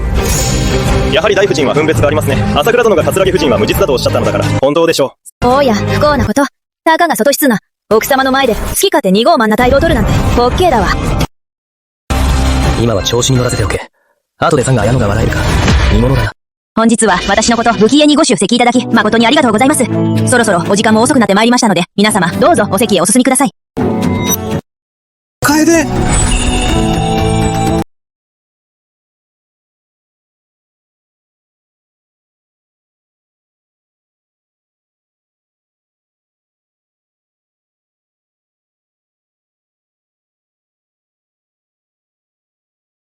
朝、坂戸の公正なご派、告言をありがとうございます。心から感謝しております。ただ当たり前のことを言っただけだよ。正しいかどうかは、みんなの心の中にある。綾乃、俺たちの中で、そんなにかしこまらなくていいよ。聖堂、あなたは昔と変わらないままね。私への接し方も昔と同じね。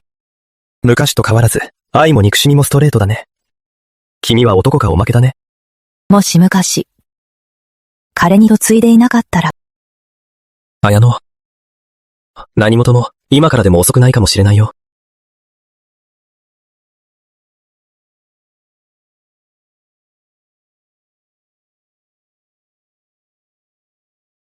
釣れたわ。朝、坂戸の少し席を外させていただきます。どうぞ。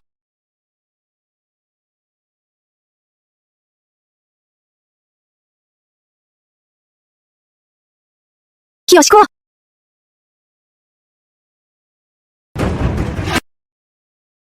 清子馬の越した印だ。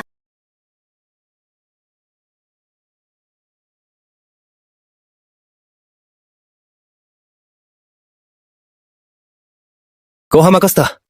やること分かってる。お任せください、若様。後で彼女がだらしない女だって言います。わざと俺を誘惑したって言います。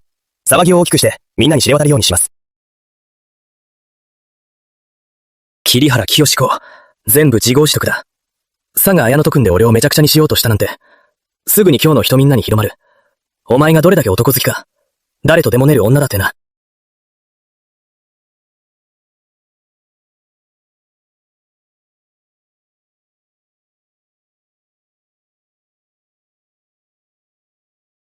清子。また一人増えたぜ。今日は女運がいいな。たまんねえぜ。死にてえのか。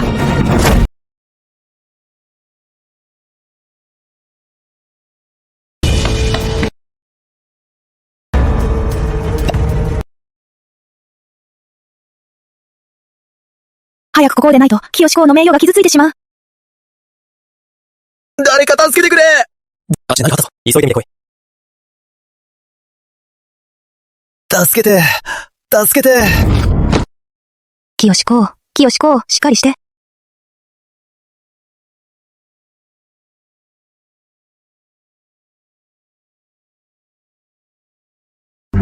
お前たちは誰だ？なぜここにいる？おい！止まれ。危ないよ。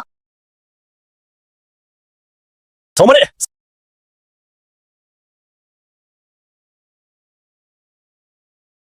いないな。さっきここにいたのに。隠れてないで、さっさと出てこい。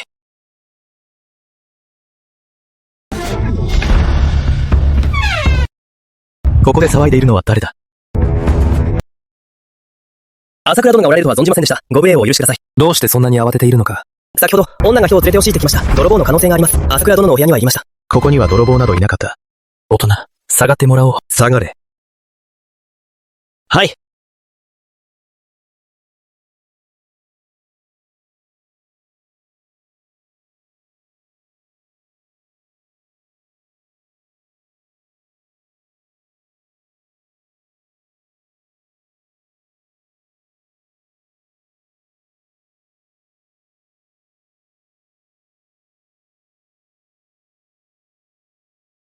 どういうこと？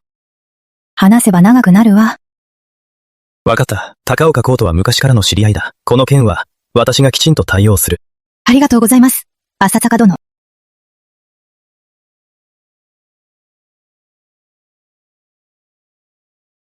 綾乃。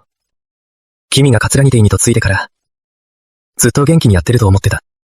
でも、後で知ったんだけど、君はいろいろ背負ってたんだね。実は。ずっと君のことを心配してた。気が強いから、屋敷で辛い思いしてるんじゃないかって。何かあっても全部一人で抱え込んで、誰にも頼ろうとしないやから。私。でも、もうあの地獄から抜け出せたんだね。しんがり、大変です。さっき知らせが来ましたが、桐原様が屋敷で見当たらなくなりました。高岡邸の者たちが探しています。わかった。下がっていい。はい。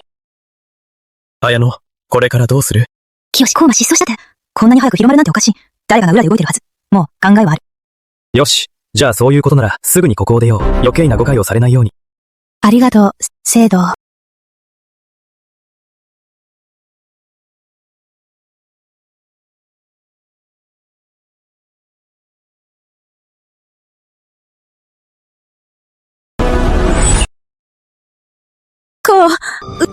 うちの子はどこにいたの？普通にしてたのに、どうして急にいなくなったの？そうね。どうして急に姿が見えなくなったの？もしかして男と駆け落ちしたんじゃないの？黙って！そんなこと言わないで！桂木夫人、慎んでください。桐原様はそんな人じゃありません。奥様、長男様の方は順調です。あとは人をサインに誘うだけです。あら。桂木夫人、何か新しい手がかりでも見つかったのですか？そうなの。うちの者がさっき見かけたみたいで、清香織様がこそこそサインに行くのを見たって。そのそばに知らない男もいたって。もしかして誰かとこっそり会いに行ったんじゃない？清子のことを悪く言わないで！うちの清子はそんな人じゃない！本当か嘘かなんて、みんなでサインに行けばすぐわかるよ。もし本当に変なことしてたなら、みんなで見ておけばいいじゃない。そうね、そうね。行こう！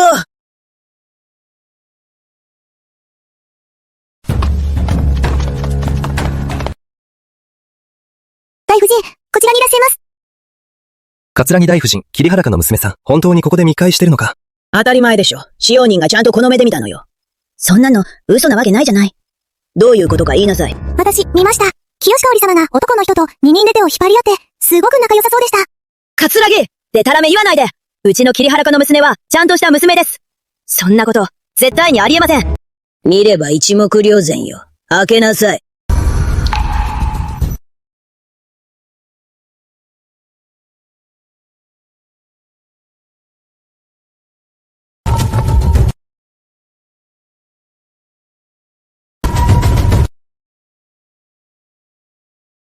ほら、見たでしょ？中にいるのは清公に決まってるわ。どうして見つからないと思ったら、ここでこっそり楽しんでたのね。昼間からこんなことをして、不倫カップルだな。みっともないよ。こんな醜聞が出て、桐原家の名声も危ういわね。はぁ。誰か来て、屏風をどけて、ちょっと見せてもらおうか。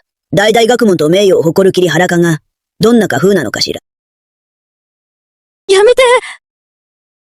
何よ、今更止める気？怖くなったの。今になってもう遅いわよ。みんなにしっかり見せてやるわ。桐原家の令嬢が、裏ではどれだけ下品なことしてるか。お待ちなさい。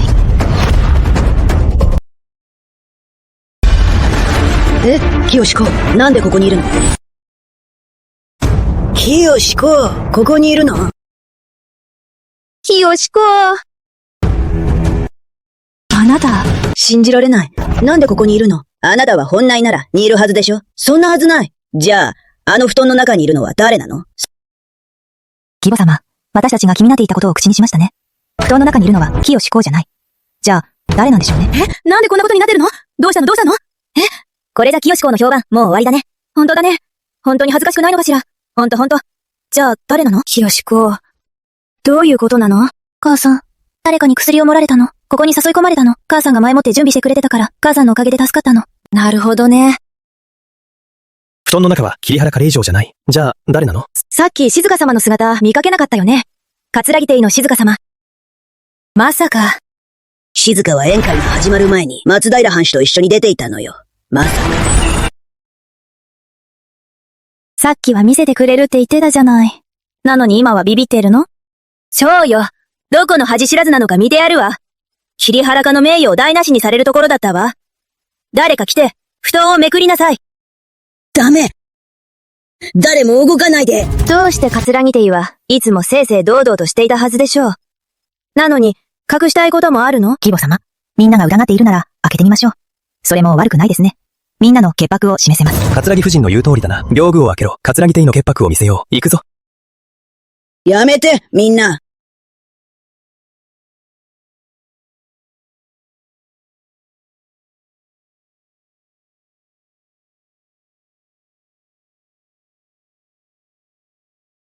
静か。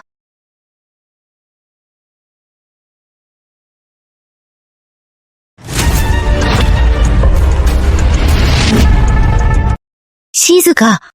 静か。やっぱり桂木静香だったのか。しかも松平藩士まで。桂木家のお嬢さんが、こんなことするなんて、本当に恥知らずね。違うの。みんな誤解してる。ノブツなケイとこっそり当てたわけじゃないの。お母さん。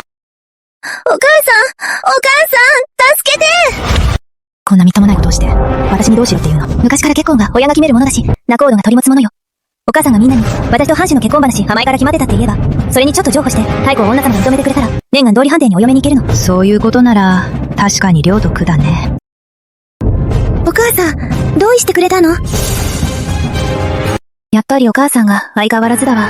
本当に愚かだわ。皆様、うちの静香と松平藩主は前から婚約しておりまして、若いに人がつい感情に流されてしまっただけです。お見苦しいところをお見せしてしまいました。なるほど。桂木と井戸松平藩士はもともと婚約してたのか。まあ、それなら仕方ないね。もう婚約が決まってるなら、これ以上責めるのはやめましょう。綾乃、もう取り返しがつかないわ。あなたは静香の母親なんだから。この騒ぎが大きくなったら、佐賀邸まで恥をかくことになるわよ。はいはい。桂木静香、もう一度聞くわ。私がいつあなたたちの婚約を認めたって言ったの？お母さん、勘違いしてるよ。さっきお母さんが言ったから。だから私も。お母さん？私を叩いたの？叩いたのは嘘をついたからね。私は婚約なんて一度も認めたことない。そんなみっともない娘は私の娘じゃない。なんだ、全部静香の嘘だったのか。静香、本当にずうずうしいよね。よくそんなことするよね。まだごまかそうとしてるなんて。違う、私は嘘なんてついてない。母様。どうして私にそんなことするの？まだ嫁入り前の娘なのに、名誉が傷つけられたら、この先、どうやって生きていけばいいの？母様。私どうすればいいの？佐賀綾乃、うちの孫を使って藩主に取り入ろうとしたくせに、バレたら、急に知らん顔するなんて。桂木様はまだ若いし、誰かにうまく使われたのかもね。桂木夫人、王府に気に入られようとして、本当、手段を選ばないのね。佐賀綾乃静香がどんなに間違っても、彼女は桂木家の娘よ。このことを官府に持ち込んだら、親としてのあなたも、面目丸つぶれになるわよ。彼女が藩邸に嫁げたら、あなたも顔が立つわ。佐賀綾乃、何する気なの？義母を殴るなんて大罪よ。そんなことしないや。で、もう一度はっきり言うわ。婚約なんてありえない。そんな恥知らずなことをして、まだ私の指示だと言い張るなんて。じゃあ、官府に届け出るわ。官府に真相を調べさせる。誰が嘘をついてるのか。官府に見てもらいましょう。綾乃、静香はまだ子供よ。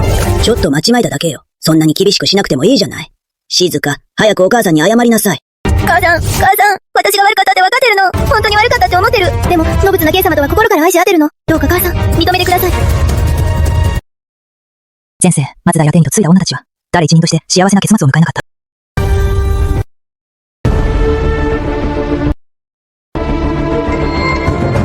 また松平邸で主任が出たぞ。今月でもう6人目だぞ。静香、安心して、おばちゃんがちゃんと責任を持って対応するから。もう既成事実になってしまったし、藩主様はこれをどうするつもりですか？内桂木邸にも対面がありますからね。桂木夫人が認めてくだされば、私が必ず責任を持ちます。静香を嫁に迎えます。じゃあ、2人の結婚を認めるわ。綾野静香の母親なんだから、断るはずがないでしょ。もう既成事実だし、私が断る理由なんてないわ。お母さん、ありがとう。お母さん、認めてくれてありがとう。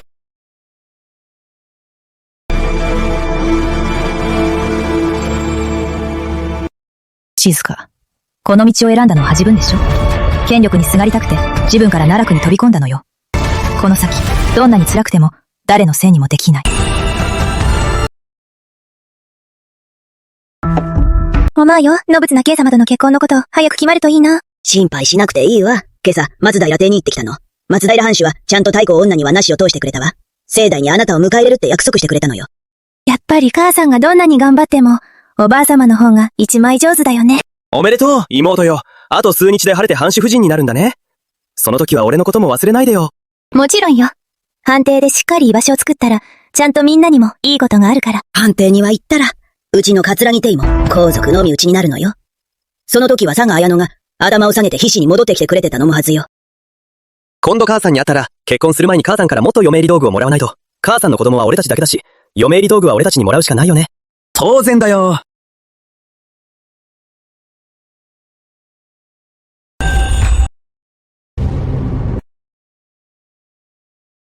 綾乃、何のような。どうして来たの？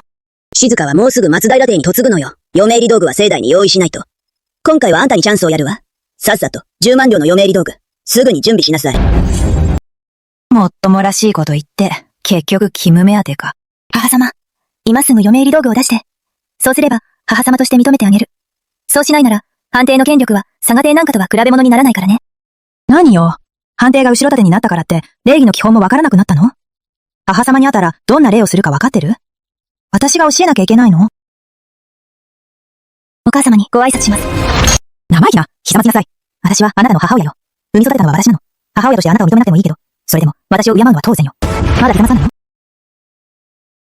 ひざまずけばいいんでしょ？母様、しっかり覚えててね。これが母様にひざまずく最後よ。私が藩主夫人になったら、今度私に会うときは、母様が私にひざまずく番よ。そう、いいわね。私もそんな日が来るのを楽しみにしてるわ。本当にそんな日が来るのか、見てみたいものね。太閤女はもともと冷たくて、自分の利益しか考えてない。松平藩主は女好きで臆病だ。もう純血を失ってるのに、それでも正室になって桂木邸に嫁ごうとしてる。バカなのかアホなのか、どっちって言えばいいのかわからない。奥様、松平邸から人が来ました。もしかして太閤女様が手このしを送ってきたの？母様、今の聞いた？藩邸から結婚の話が来たよ。これからは、私もお姫様みたいになるんだ。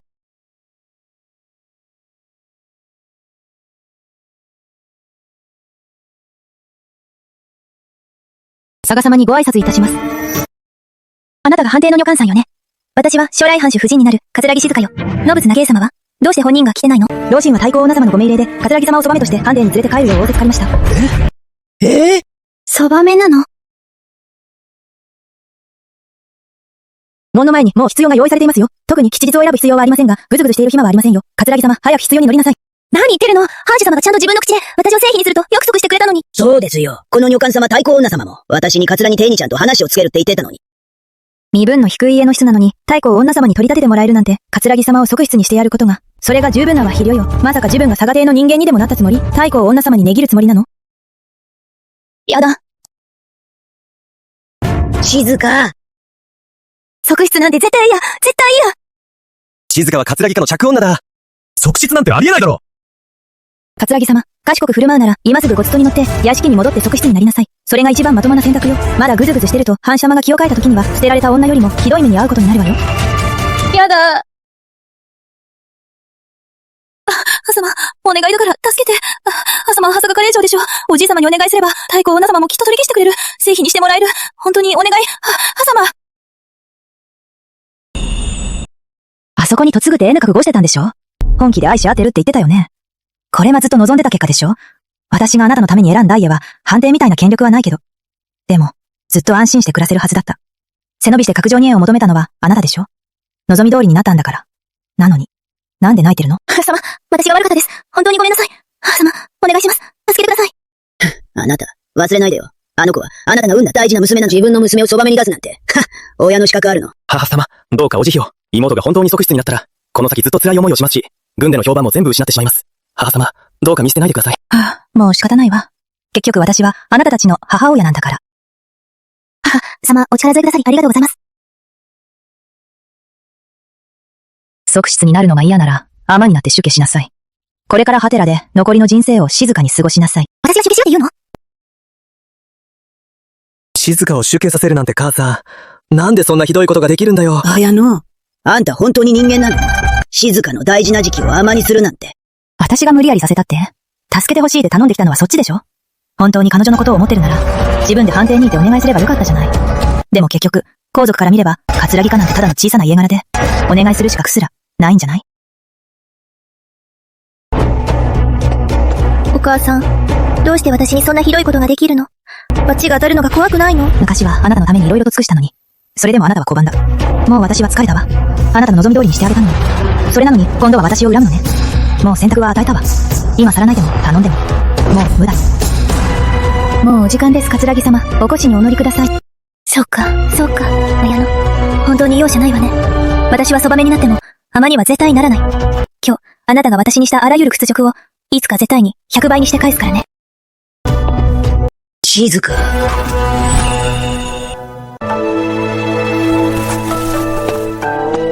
あなたも見てたでしょ？彼女が自分で選んだ道を。親としてできることはやったわ。もう十分に説得したし、これからはあなたから代行。女帝の人間よ。桂木テイトは。ご一切関係ないわ。奥様のお気持ち受けたまわりました。すべて太閤女様にお伝えいたします。失礼いたします。綾乃、この下劣な女。よくも静かを他人のそばめにするなんて。いいつけるわ。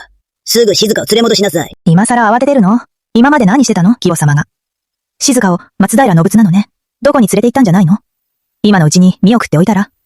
これからはもう会うのは難しいかもよ。そばめになっちゃったし。ちょっと外に出るだけでも簡単じゃないからね。覚悟しなさいよ。絶対に許さないからね。佐賀綾乃。そんなひどいことばかりして、ろくな目に合わないぞ。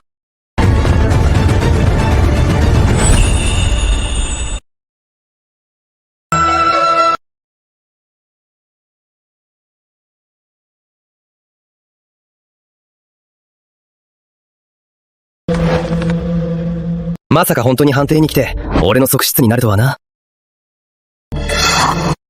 ノブツな慶様、今夜は私たちの初夜なのに、どうして他人を連れてきたの？他人なんて言うなよ。今日からは、お前たちは姉妹なんだから。今夜は、二人とも俺のものだ。一緒に俺の相手をしろ。ダメ。側室になったけど、でも私は藩主夫人でもあるの。ノブツな慶様、約束してくれたよね。一生愛してくれるって忘れたの？俺の命令に逆らう気か。ぶっ飛ばしてやるぞ。やだ、やめて。殴るぞ。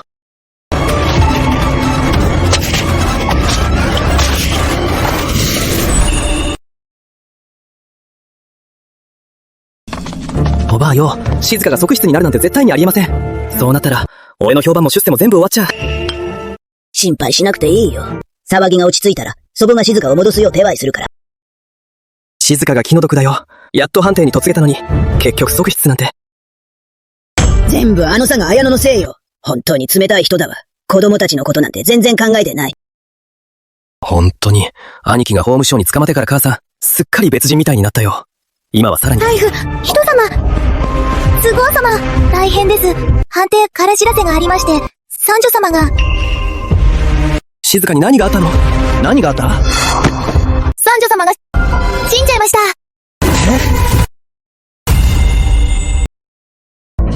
静香様が判定にとついた所や、松平藩主は花月園の看板女を連れて三女様に無理やり添い寝させようとした。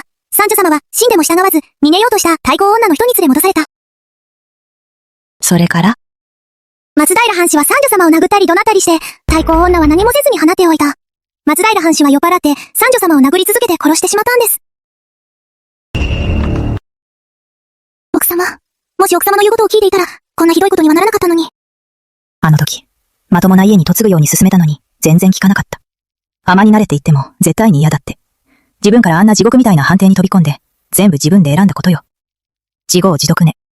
静か、かわいそうなうちの孫。まだ若いのに、もういてしまったのね。松平の仏な。うちの桂木カレ以上お前が殴り殺したんだな。胸中の噂になって、桂木かの恥を晒したんだ。妹が一人死んだくらいで、賠償してやるよ。10万両、足りるだろう。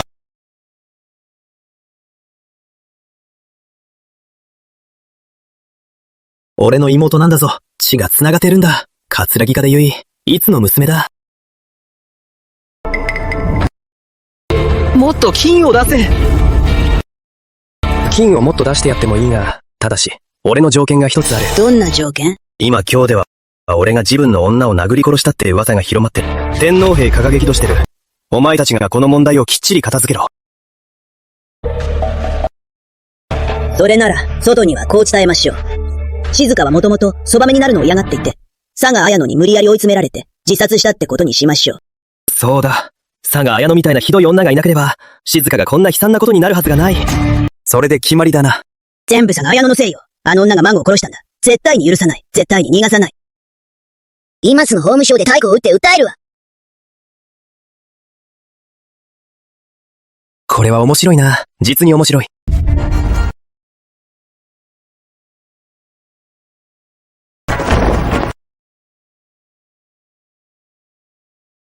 清子、最近腕前がすごく上がったね。でも慢心しないで。これからも心を込めてね。奥様、大変です奥様。法務省の人巻きで、桂木門松平藩主が三女様の遺体を担いで、法務省で太鼓を打って訴えてるんです。みんな、奥様が三女様を殺したって言ってます。今、法務省の人が門の前で待ってます。奥様を連れて行くのを待ってます。奥様を法廷に連れて行くって言ってます。お母様、これからどうすれば？静香の死は彼女の自業自得よ。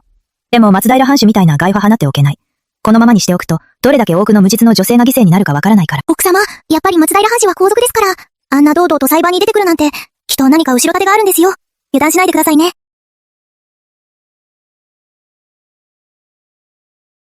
清子、ちょっと手伝ってほしいことがあるの。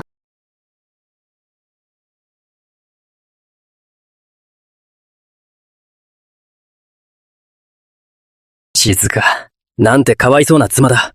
最初からそばめになるのが嫌だったと知っていれば、命をかけてでも母上を説得したのに、君を正妻にすることを母上に認めさせたかったのに、今となっては、もう君とはこの世で会えないんだ。佐賀綾乃、自分の娘を死なせたのはあんたでしょ。畜生イカだね。今日こそがあんたの命日だよ。静香を殺した犯人は誰なのか、あんたたちが一番よく知ってるでしょう。よくも私に濡れ衣を着せるなんて。一体誰がそんな度胸を与えたの？控えおろう。原告は誰だ？朝高殿、この藩士が原告だ。俺は佐賀綾乃を訴える。俺の側室を死に追いやったんだ。静香、私の大切な孫なのに、全部佐賀綾乃のせいよ。親なのに優しさもない。無理やりそばめにさせて、あなたの命まで奪ったんだから。母さん、妹はまだ18になったばかりなのに、あなたが殺したんだ。祖母はあんなに年を重ねてるのに、あなたのせいで孫を見送ることになった。本当には母親なんて、名乗る資格なんてないよ。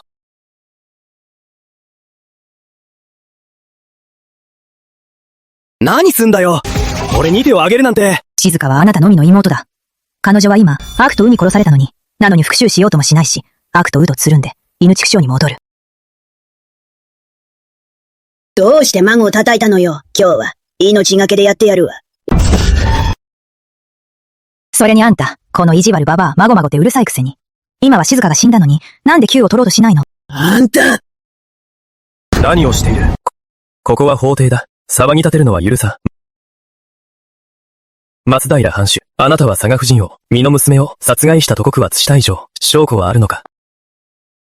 朝倉様、私が証言いたします。私の大切な孫娘は、佐賀綾乃、このひどい女に殺されたんです。この年になって、自分の孫娘さえ守ることもできないなんて、私が死んだ後、どの面下げて、かわいそうな息子に会えるのかしら。私なんて、いっそ死んだ方がいいわ。ああ、祖母様。そんなことはなさらないで。うちの祖母はもう年なのに、あんたのせいで死ぬしかないと思わせるなんて。佐賀綾乃。世の中にこんなひどい母親がいるなんて。あの桂木夫人、ひどすぎるわ。自分の娘まで殺すなんて、今ヤギボまで死に追いやろうとしてるのよ。こんな奴ぶっ飛ばせ。ぶっ飛ばせ。どうぞ。朝倉様、真犯人旗にいます。この法廷にいるんです。あいつだ。こいつこそ真犯人だ。朝高殿、あいつの言うことは嘘ばかりだ。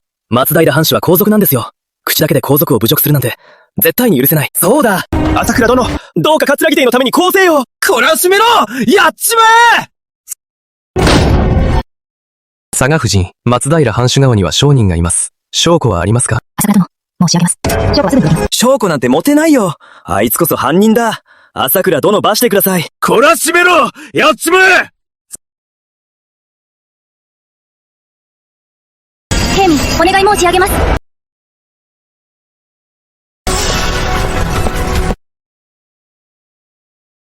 証拠なら、ここにあります。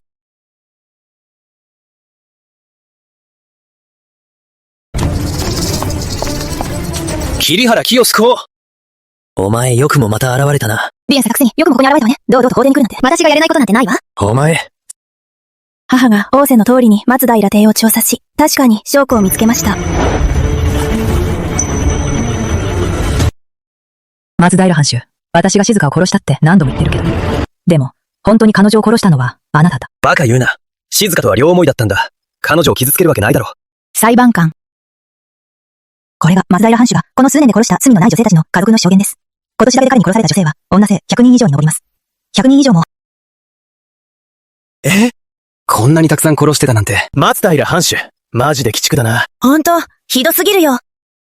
松平藩主、皇族の立場を利用して何度も民の娘を無理やり奪い、命まで奪った。今日、お前の命は今日で終わりだ。浅坂殿どうか公平に裁いてください。被害に遭った女性たちに公正な裁きをお願いします。天皇といえども、法の前では庶民と同じだ。判決を言い渡す。松平藩主の爵位を剥奪し、馬門で斬首して晒す。加算は被害者家族に均等に分配する。民の恨みを晴らす。ちょっと待て。朝、高殿の正義に、綾乃は亡くなった。女性たちのご家族に代わって、心から感謝します。俺は王室の人間だぞ。お前ら、俺を殺せるのか？おい、お前ら、俺から10万両ももらっただろ。俺の罪を晴らすって約束しただろ。早く俺をつけろ。何言ってんだよ。殺したのはあんただろ。俺たちは関係ない。ははは。10万両も渡しただろ。全部の罪を、綾乃に押し付けるってはなしだったよな。たった10万両のために、自分の妹まで殺すなんて。人でなしとも。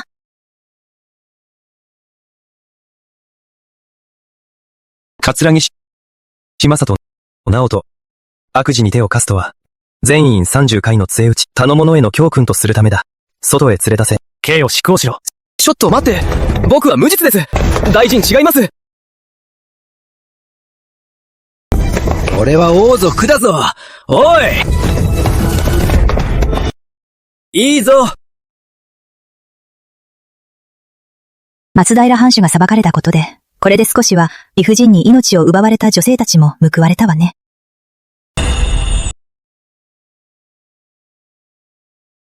佐賀綾乃を抑えつけることもできず、逆に余計に目立たしてしまったじゃないか。松平藩主の役立たずが全部ぶちまけやがって、こっちまで恥かかされた。今や胸中で桂木帝は、娘を撃って出世を狙ったって噂されてて、外に出る気にもなれないよ。俺たちはずっと佐賀綾乃の顔色を伺いながら生きていくしかないのか。あの佐賀綾乃なんてさ、さなかの力を傘に来て、威張ってるだけよ。でも、どうせ長くは続かないわ。なんでそんなこと言うんだ？私が軍に送り込んだものから知らせが入ったの。最近北恵比寿が国境でしきりに挑発してる。兵糧矢吹も密かに集めてるみたい。3日も経たずに、戦になるってさ。佐賀家が国境を守ってるんだ。戦が始まれば。佐賀かも、もう持たないだろ。その時、佐賀綾乃もきっとひどい目に遭うだろうな。もし佐賀家が本当に潰れたら、佐賀綾乃ももう言われなくなるわね。その時こそ、佐賀綾乃に生き地獄を味わわせて、生きてるのが辛いって思わせてやるわ。静香が受けた屈辱も倍にして返してやるからね。奥様、大変です。美咲、どうしたの？そんなに慌てて。北恵比寿の10万の軍が攻め込んできました。兵糧が燃やされました。佐賀殿と長男様が包囲されて、今にも命が危ないです。なんですって？なんですって？佐賀公は長い。ずっと辺境を守ってきたのに。もう間も十分揃っていたはずなのに。どうして浅い兵糧を焼かれたの？軍が包囲されたの？前世はない通社がいて敵と手を組んでいった。そのせいで父と兄は戦場で敗れた。さらに桂木正人たちが結託して攻撃した。結局、定かは家族ごと滅ぼされた。今回も絶対に奴らが絡んでる。奥様、佐賀殿が何かあったら、佐賀邸も大変なことになります。馬車を用意してちょうだい。宮中へ参内する。かしこまりました。北恵比寿が攻めてきた。佐賀垣白馬の関を必死に守っているが、兵力が少なすぎる。どうしたらいいんだ？私としては兵を無駄に消耗するより、和議を結ぶ方が賢明です。密の城を割譲し、金銀や絹を差し出せば、北恵比寿もきっと引き上げるでしょう。白川将軍の言う通りです。北恵比寿の騎兵は勇猛で、うちの国の辺境は兵が少ないし、無理に出兵すれば、敵の罠にかかるだけですし、やっぱり和議が一番です。命をかけて戦うより、金で平和を買った方が楽だ。和議に賛成だ。そうだ。戦争なんて死人が出るぞ。和議なら土地や金を少し出せば済む。腰抜け。領土を差し出して和睦とは国辱だ。腰抜けどもめ。母上。領土割譲による和議を口にする者は切る。母上様、今日そんなに急いで宮中に来たのは、許しを願いに来たんじゃないのか。関が陥落したら、その時は母上様の命を助けてもらえるとでも思ってるのか。焦るのも無理ないわね。関所が落ちれば、朝廷の安定が揺らぐし、もし陥落したら、佐賀家は一家皆殺しになるのよ。今は関でちょっと負けただけだ。根拠のない噂で、軍心を乱す者は、即刻処刑する。綾乃、関のことは私に任せて、心配しなくていいよ。私が宮中に来たのは、関の戦いのために直訴しに来たからだ。助けを求めに来たんじゃない。関の戦いは朝廷の重臣が決めることよ。無知な女ごときが、出しゃばって関の戦いに口出しするなんて、武将の立場はどうなるのよ。母上様、奥にいるだけの女二軍のことなんてわかるはずがない。これ以上、ここで恥をさらすな。諸侯の目には、私なんて女だから、口出しするなと思ってるんじゃないですか？自分のこと、分かってるならいいけどな。国の大事なことはよくわからないけど、いえ、特にの重みは分かってる。佐賀は代々忠義を尽くしてきた。父は北辺を30年も守り続けた。兄85歳で軍に入った。命がけで戦った。守ってきたのは、あなたたちの足元のこの土地だ。今、北辺が危機に瀕している。兵士たちは命をかけて戦っている。民も今、命の危機にさらされている。国の攻防は誰もが背負うべき責任だ。男か女かなんて関係ない。みんな責任があるって？佐賀綾乃、お前がそんなこと言えるのか。佐賀家の不死が無能だからこそ、北恵比寿に包囲されることになったんだ。俺からすれば、陛下は佐賀家を皆殺しにすべきだ。黙れ。この畜生。どうだ図星か？佐賀綾の今の佐賀家はさ、もう昔みたいな佐賀家じゃないぜ。父さんと兄貴が失脚したら、お前はどうなるんだろうな。私の父と兄を侮辱するなんて、絶対ない。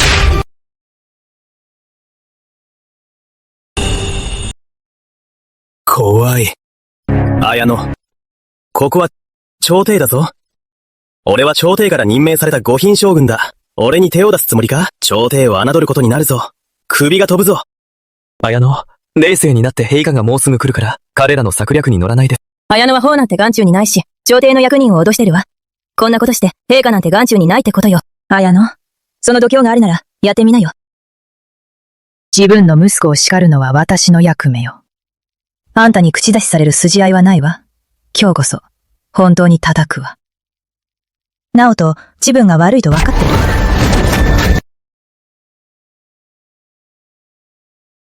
頭おかしいんじゃないか。よくも俺を殴ったな。陛下が来たら、きっとお前は罰を受けるぞ。この一発目は進化として、敵に立ち向かう意志も見せず、役に領土を差し出して和睦しようなんて言い出し、国の暗記も帰りになかったことへの罰だ。これぞ、府中。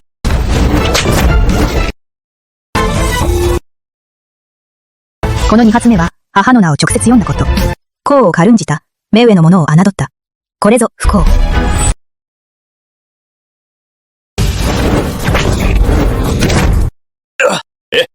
三発目は将軍でありながら白河楓で解けたくし、朝廷で皆を煽り、秩序を乱した。それは不義だ。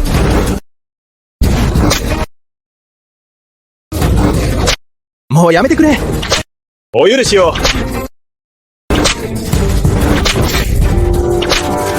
正気じゃないの。綾野、まだ正気じゃないの。陛下のおなり。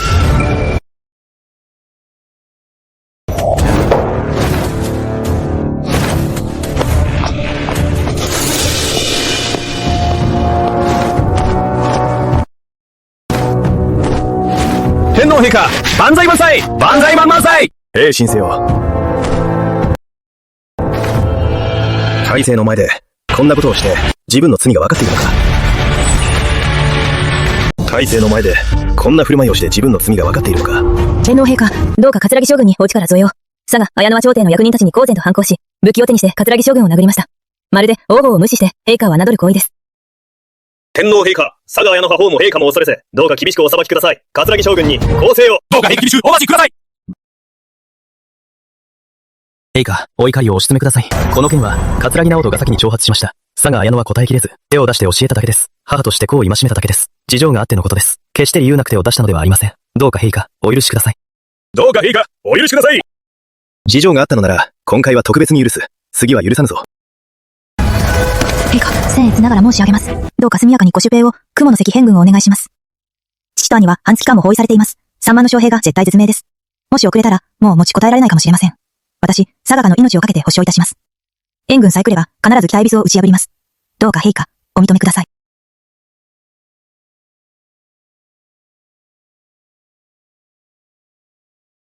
軍国の大事に、こんなごときが口出しするな。私。あたり関のことは、陳が、私が決める施策だせよ。陛下。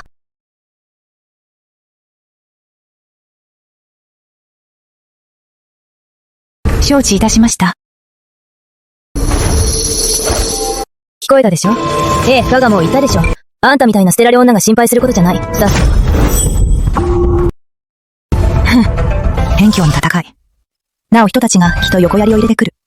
早めに手を打たなきゃ。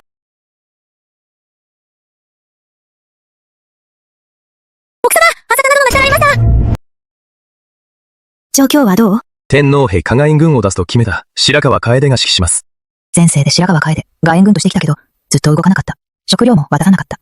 父さんと兄さんは食料が足りなくて、もうやむを得ず、命がけで戦うしかなかった。城を出て決戦に臨んだ。はい、僕して、平原を奪われ、一族が処刑された。根性は、絶対に思い通りにはさせない。すぐ行きなさい。私の嫁入り道具を全部撃って食料に変えて。早く行って。はい。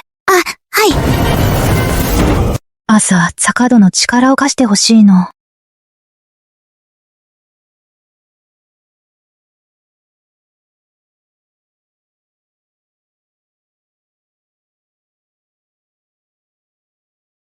将軍。父様！奥田救援の手紙が、また音沙汰なした。俺たちはもう、援軍は来ないかもしれない。食料、あとどれくらい持つ？ 3日がせ、いっぱいです。3日か。死たちに本当にすまない。食料ももう切れてしまった。傷薬もほとんど残っていない。だが俺たちの背後には、数州の国土がある。みんないる。もう後ろには引けない。将軍！俺たちは佐賀家の兵だ。俺たちは死を恐れない。将軍！まだ少しで持ちからが残っているなら、命をかけて戦います。将軍！俺たちは死を恐れない。最悪敵と差し違える。やるぞ！よし。命令を伝えよ。3日間守り抜け。3日後、城を出て敵を迎え撃つ。決死の覚悟で戦う。決死で戦うぞ！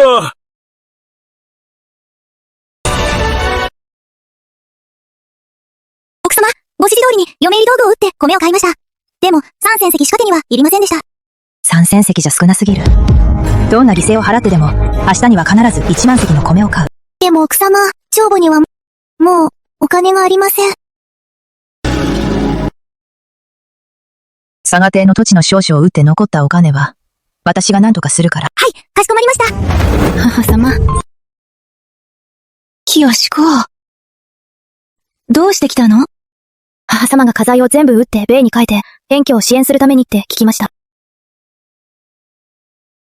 これ、お母様に渡します。どうしてこんなにお金があるの？自分の嫁入り道具と母様からもらったものも全部売りました。父さんと母さんも私のためにお金を用意してくれました。母様受け取ってください。清子。どうして母さんにこんなに優しくしてくれるの？母様がいなかったら今の私はいなかったはずです。それに母様も言ってたけど、国の攻防はみんなの責任だから、私もできることをしないといけませんね。本当にありがとう。全部前にして、朝坂聖堂の元へ届けて。はい。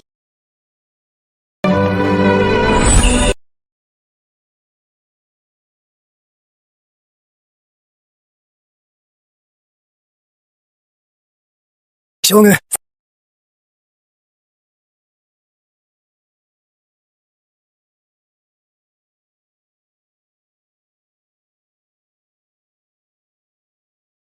父上。これが残りの全てです。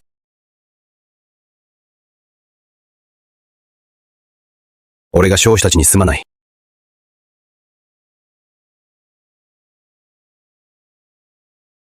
将軍、城から出るぞ。まだ少しでも力が残ってる今なら、俺たちはやる。死ぬ覚悟で戦う。将軍、城松より、みんなで城を出て、突撃しよう。もうやるしかない。くそ、ぶっかまってやるぞ。やるしかない。命をかけて戦うぞ。よし。俺についてこい。城を出るぞ。命をかけて戦う。食料が来たぞ。将軍。食料が来たぞ。朝倉将軍が食料を持ってきたぞ。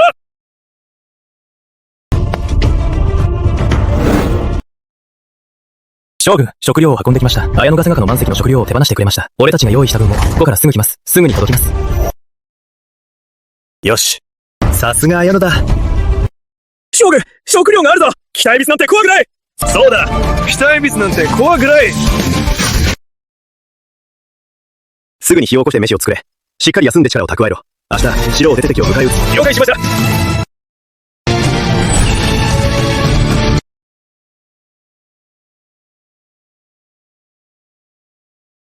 楓はわざと動かずにいるから、今役物関は、すっかり食料が尽きて、もう負けるしかない。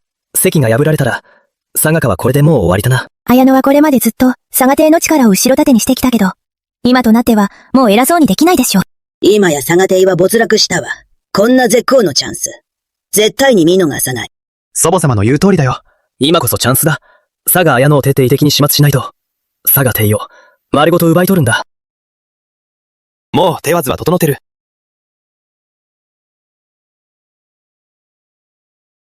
俺が作った偽の手紙だ。佐賀家父子が北恵比寿に合伏するって内容さ。これを天皇陛下に渡せば、通敵の罪が決まる。その時になれば、こっちが動かなくても、天皇陛下が自ら片付けてくれる。こうなれば、綾野も家族の一員だから、当然巻き込まれるよ。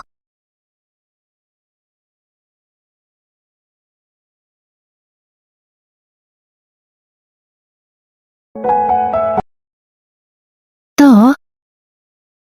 お母さん、父様たちは敵を油断させるためにわざと弱く見せてたの。そのおかげで北恵比寿のほとんどの戦力を消耗させたわ。あとは決戦になれば、北恵比寿は必ず負けるわ。綾野のおかげよ。やっと佐賀家も危機を乗り越えたわ。佐賀殿の采配、旗見が立ってるわ。みんなが大善して戻ってきたら、もう誰も綾野様を侮れないわ。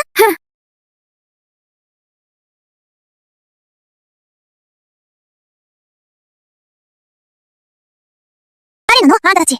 よくも佐賀邸に無断では、いてきたわね。天皇陛下のお達しだ。佐賀綾野派敵を通じ、国を裏切った、直ちに連行せよ。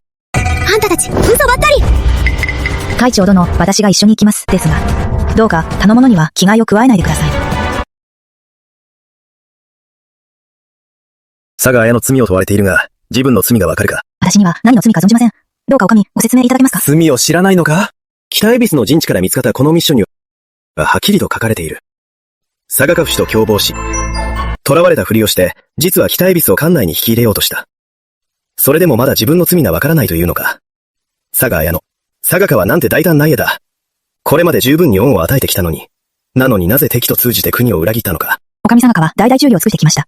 どうして通敵ヤバい国なんてことがあるんですか？もし本当に裏切っていないなら、なぜこっそり食料を集めていたんだ？私は北辺を守るためにやったんです。カズ州の人々のためです。お上さんが綾乃は何度も家役人のためだと言っていますが、彼女の行動は、どれも朝廷の威厳を侮っているのではありませんか？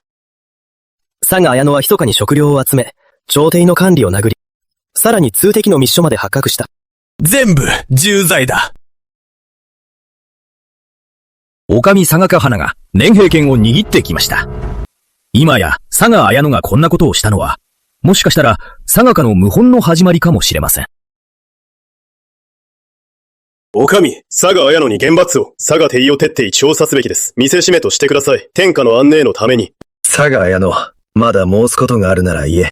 お上、天地も実月も商人です。私、佐賀綾乃が敵と通じて国を裏切るようなことをしたなら、両お訴刑を受けても構いません。たとえ一族全員が処刑されても、決して恨み事はもうさぬ。下の者来い。佐賀綾乃を大牢に入れろ。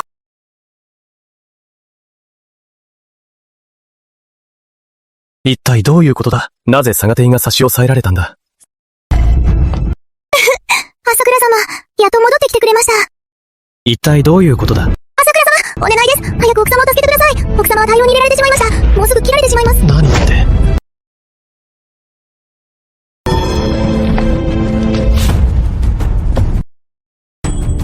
通してくれ。私は東大の師範殿だ。陛下にお目通りを。通しておけ。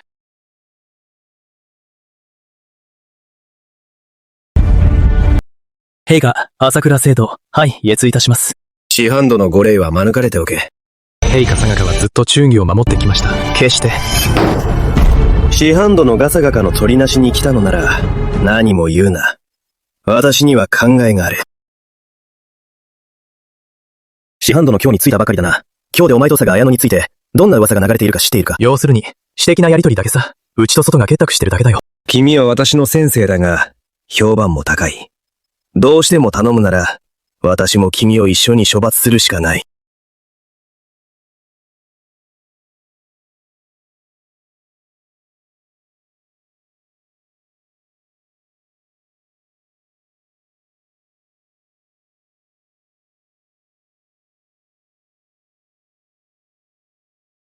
勅命を伝えよ。浅坂聖堂の官位と爵位を剥奪せよ。大老に投げ込め。ありがたきご恩天皇陛下、万歳万歳万々歳でございます。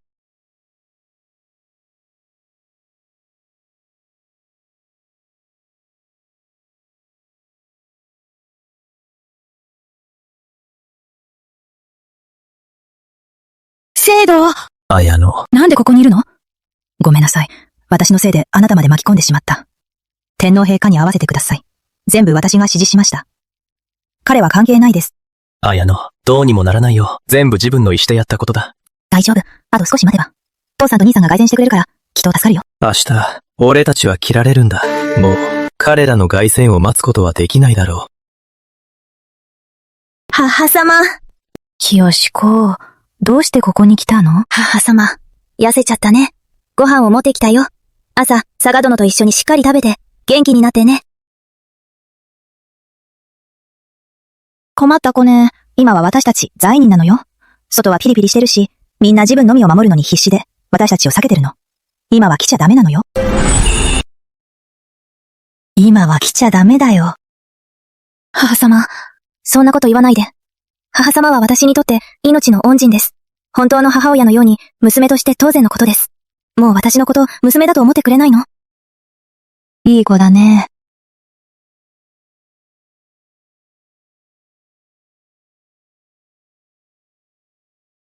本当に助かったよ。ありがとう。母様清、こうはもう行かなきゃ。どうか気をつけてね。早く帰りなさい。気をつけてね。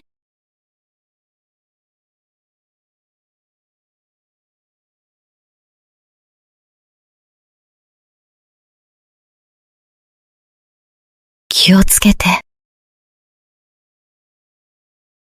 食べよう。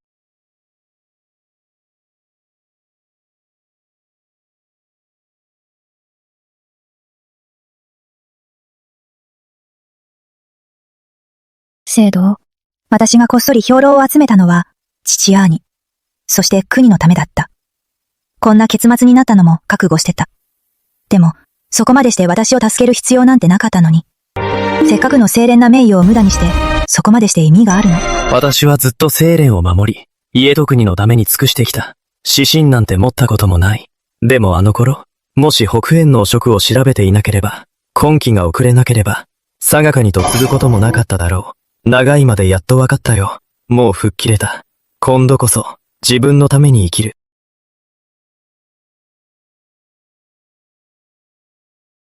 綾乃、あの時、佐賀君が邪魔しなければ、本当は君と夫婦になっていたはずだ。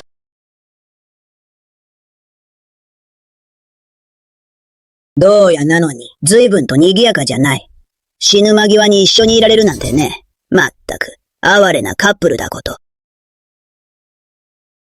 苦労ばかりの哀れな夫婦だね。母さん、元気そうで何よりだね。あれ？違うか。どうも元気そうには見えないな。今のあんたたちの姿を見てると、本当に気持ちいいわ。佐賀綾乃。佐賀家は代々偉業を成し遂げてきたけど、どんなに強くても、こんな結末になるなんて、思いもしなかっただろ。何をする気だ。俺にかかってこい。浅高殿は女に甘いんだな。でも今のお前じゃ自分の身も守れないくせに。お似合いの夫婦だこと、教えてあげましょうか。あなたと文野の結婚話は、全部こっちの仕組んだことよ。浅高が今日離れた暇に、悪い噂を広めて、あなたの評判を落とし、無理やり桂木カニと繋せたのよ。まさか、全部あなたたちの罠だったの？他に何があるの？あんたたちがすんなり結婚したら、うちの桂木邸は永遠に佐賀家の下にされるじゃない。俺たち兄弟で手を組んで、お前が今日を離れたその日から、死ぬ場所すら与えないと決めてたんだ。今国境の大軍が惨敗した、お前と佐賀家は、永遠に恥さらしとしてさらされて、ずっと罪人として語り継がれるんだ。どうかしてるわ、あなたたち。あなたは立派な将軍なのに、権力のためにこんな狂ったことまでするなんて。ナオト、あなたは和衆の進化でしょ？こんなことをして、命がけで戦ってる将兵に天下の目に顔向けできるの？はは、親のくせに、家族より他人ばかり気にして、いつも俺たちの邪魔ばかりして、道を閉ざした。みんなが離れていったのも全部あんたのせいだ。よくそんなことが言えるね。そうだ、全部あんたのせいで、俺は今日で笑われる羽目になったんだ。最低だよ、あんたたち。こんな目に遭うのも、全部自業自得だからね。自分で招いた結果だろ。ははは、お前がそんなことを言えるのか。どうせもうすぐ死ぬんだし。ついでにもう一つ真実を教えてやるよ。俺もなお友静かも。誰一人お前の子じゃないんだよ。嘘でしょ？そんなはずがない。あの時、命がけで最初の子を産んだわね。その時から、私も考え始めたのよ。桂木かの子孫が他人の下につくなんてありえないわ。まさか。その通りよ。まさと直と静か。みんな桂木かの血筋よ。今までずっと苦労して、あなたが彼らのためにしてきたすべては、結局全部、桂木かの踏み台になったのよ。どうやらあなたたちはずっと知っていたのね。みんなが苦情なのも納得だわ。やっぱり、そういう家系なのね。そうだ。祖母から本当のことは前から聞いていたよ。俺たちから見れば、お前なんてただの道具だ。綾の自分の立場も分かってないくせに、俺たちのために黙って奴隷みたいに働くのが当然だ。俺たちのためにあちこちは知り回って、全部差し出すのが当然だろ。お前の血が入ってなくて本当に助かったよ。お前みたいな奴が。親になれるわけないだろ。私はこの人生で家族特技を守り、自分の信念を貫く。母親という肩書きに頼って生きてはいない。あなたたちが私の身の子じゃなくても別に構わない。もうすぐ馬もんでしょ、K の時よ。あとどれだけ持ちこたえられるかしら。その瞬間、あなたの首が落ちるのをこの目で見届けてやる。桂木家のご先祖様にきっと報告できるわ。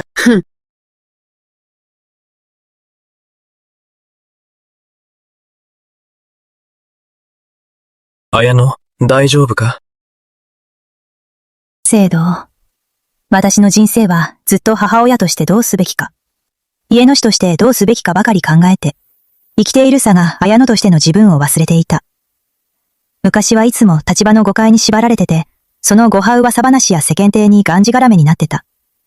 今なら自分のために生きてもいいのかな。綾乃、もっと早く気づけていればよかったのに。遅くはないよ。私たちは自分が何を求めているかわかってるもん。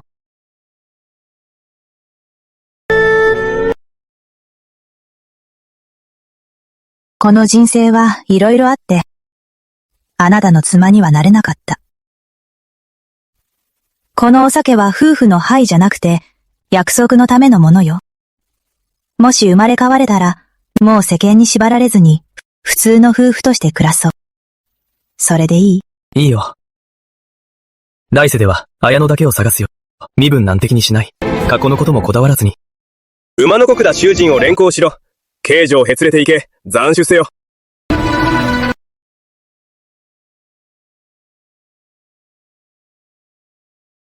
根性はご縁が浅かったけれど、来世では必ず、あなたを裏切らない。私も絶対にあなたを裏切らない。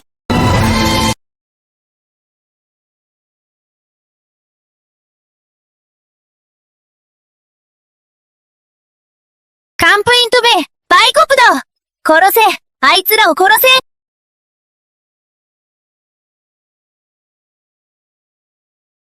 昔俺と楓を、どれだけわずかしめたか覚えてるか？まさか、あんたが俺たちの手に落ちるなんてな。さな、綾乃。私たちに逆らうと、こうなるのよ。お前。いや、佐賀綾乃死ぬまでわかんねえだろう。なんで俺たちに負けたのか。これが運命さ。葛城かって。根っから腐ってるわね。でも、肝心なところで、計算値がいいしたみたいね。罪人さが綾乃。外心と結託し、謀反を企てた。罪人やさから聖堂。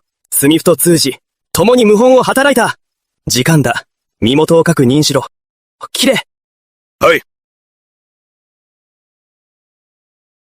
早くやれ。この目で首が落ちる瞬間を見届けたい。そうよ。永遠に救われないようにして。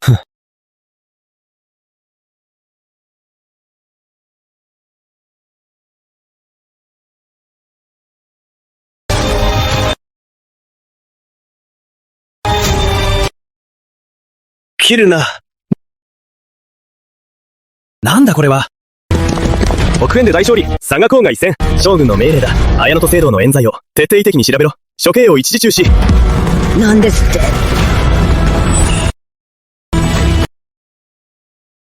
ありえない。楓がちゃんと負けたって知らせてきたのに。どうして？嘘だ！嘘に決まってる！嘘だ！佐賀綾乃の策略か。朝倉聖堂？父上と兄上の凱旋まであと数日かかるって言ってたよね。実は数日前、前線で大勝利してたんだ。全部、天皇陛下と佐賀公の計画だったんだよ。何だって？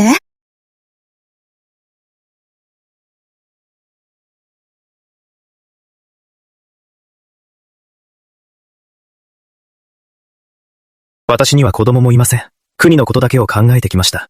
どうか、陛下、私を信じてください。師範殿、もう隠しません。実は私、佐賀公とすでに連絡を取っていました。彼らは間違いなく無実です。佐賀家はずっと忠義を尽くしてきた。本当に証拠がなければ、陛下が自分の大事な家臣を切り捨てるはずがない。桂木帝はこの数年、ずっと北恵比寿にこっそり敵機を撃ってたんだ。陛下はずっと手を打ちたかったけど、白河楓と桂木直人の軍権を警戒して、なかなか動けなかったんだ。なるほど。だから、陛下はわざと私たちを捕まえたのは、向こうを油断させるためだったんだね。そうだ。今の状況を見ると、白河楓も佐賀公と兄城に捕まったみたいだ。軍権も陛下に戻った。桂木帝は北恵比寿と結託していた。待っているのは一族皆殺しだけだ。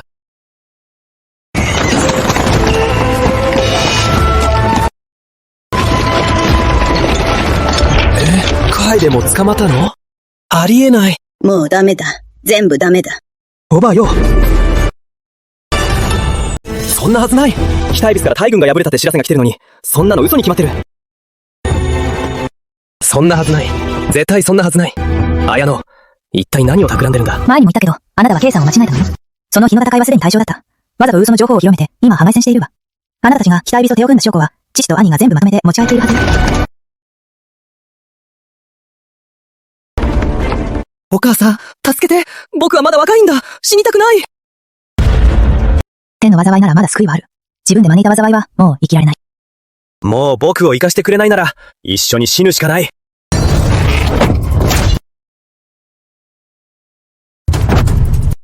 聖堂！聖堂！聖堂！一忍者足りない。全員死ね！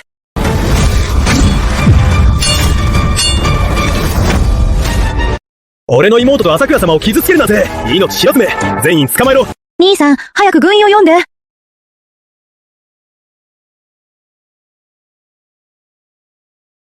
もう医者に見てもらったよ。朝、坂戸の蜂がたくさん出ただけで、心配するほどじゃないよ。でも妹、ずっと彼のそばにいたんだろ。もっと休まないと、どんなに丈夫でも、持たないよ。私のせいで、助けようとして、朝倉聖堂が傷ついたんだ。全部、私のせいだ。そんなの、君のせいじゃないよ。全部。あの意地悪な桂木大夫人のせいだ。自分の名誉を守るために、孫にまで手をかけるなんて、信じられないよ。父さんと兄さんは天皇陛下に訴えたよ。必ず君のためにけじめをつけてくれるから。兄上。このことは、私に任せてほしい。わかった。君が何をしたいとしても、何があっても、兄さんと父さんが君を守るよ。ありがとう、兄上。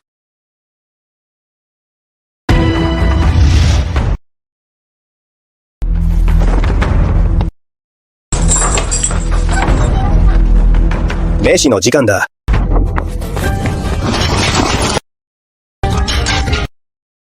兄貴の俺が先だ。食うぞ。死にそうだね。口上越なんてどうでもいい。とにかく腹を満たすのが先だ。母上。まさと、お祖母様の病気がどんどん重くなってるの。俺に何ができるんだよ。今恥分の身すら守れないんだ。こんな状況で医者なんて呼べるわけないだろ。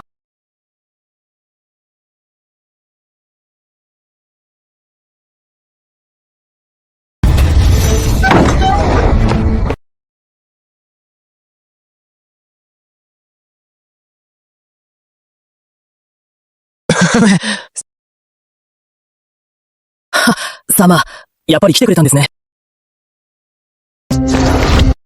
母さん、僕たちを助けに来てくれたの。僕が間違ってました。お願いだから、この20年以上の親子の絆を思い出して、どうか命だけを助けて。親子の情？私を陥れようとした時、その時考えたことある？ 20 年以上も育ててきた母親だってこと。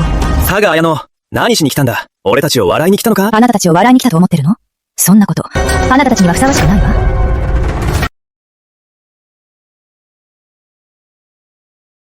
桂木大夫人。私が産んだ3人の子供、どこにあったの？場所を教えなさい。教えれば、痛いはそのままにしてやる。私、覚えてないわ。これが本当に最後のチャンスよ。言うのか？言わせてもらうわ。あの時子供を取り替えた後、じゃあまだと思って、屋敷の古い女中に全部押し付けたの。その女中はとっくに蝶を離れてるの。本当に、子供が、今どこにいるかわからないの。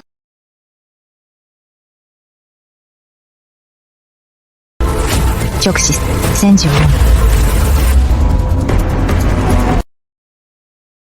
天皇陛下のご命令、桂木ていう破敵と手を組み、国を裏切った。爵位を剥奪し、白絹を賜る。現ぞ。やだ、死にたくない。母さん、助けて。佐賀綾乃、人の才能を妬んで、ろくなしに片しないぞ。綾乃様、ごめんなさい。私が悪かったの。お願い、助けて、綾乃様、お願い。始末しろ。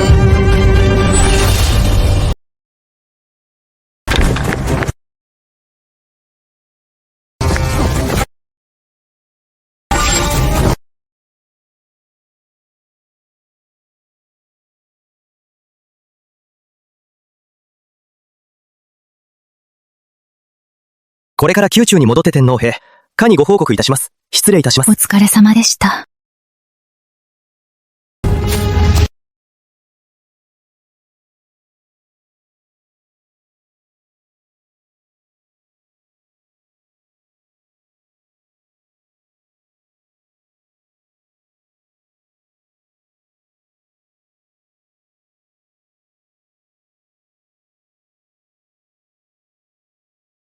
やっと目が覚めたんだね。ごめんね、悲しませてしまって。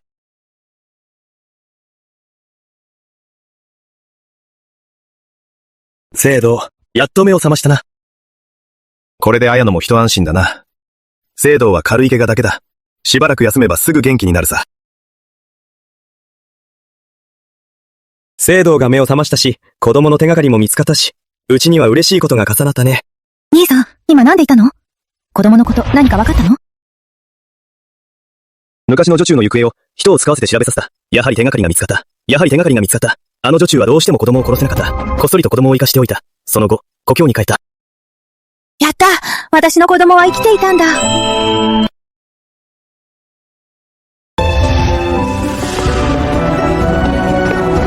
綾の兵鏡琴則を出された。宝生と勅命を授けられる。千両の金と万町の田畑が与えられる。本当に行くのか？兄さん、そんなものはいらない。綾野。私の人生は、サマカの娘、桂木邸の奥様。母、親として、ずっとそんな肩書きに縛られてきたけど、これからは、ただの綾野として生きたい。山川を巡って旅したい。辺境の砂漠で、遠くに立つ煙を見てみたい。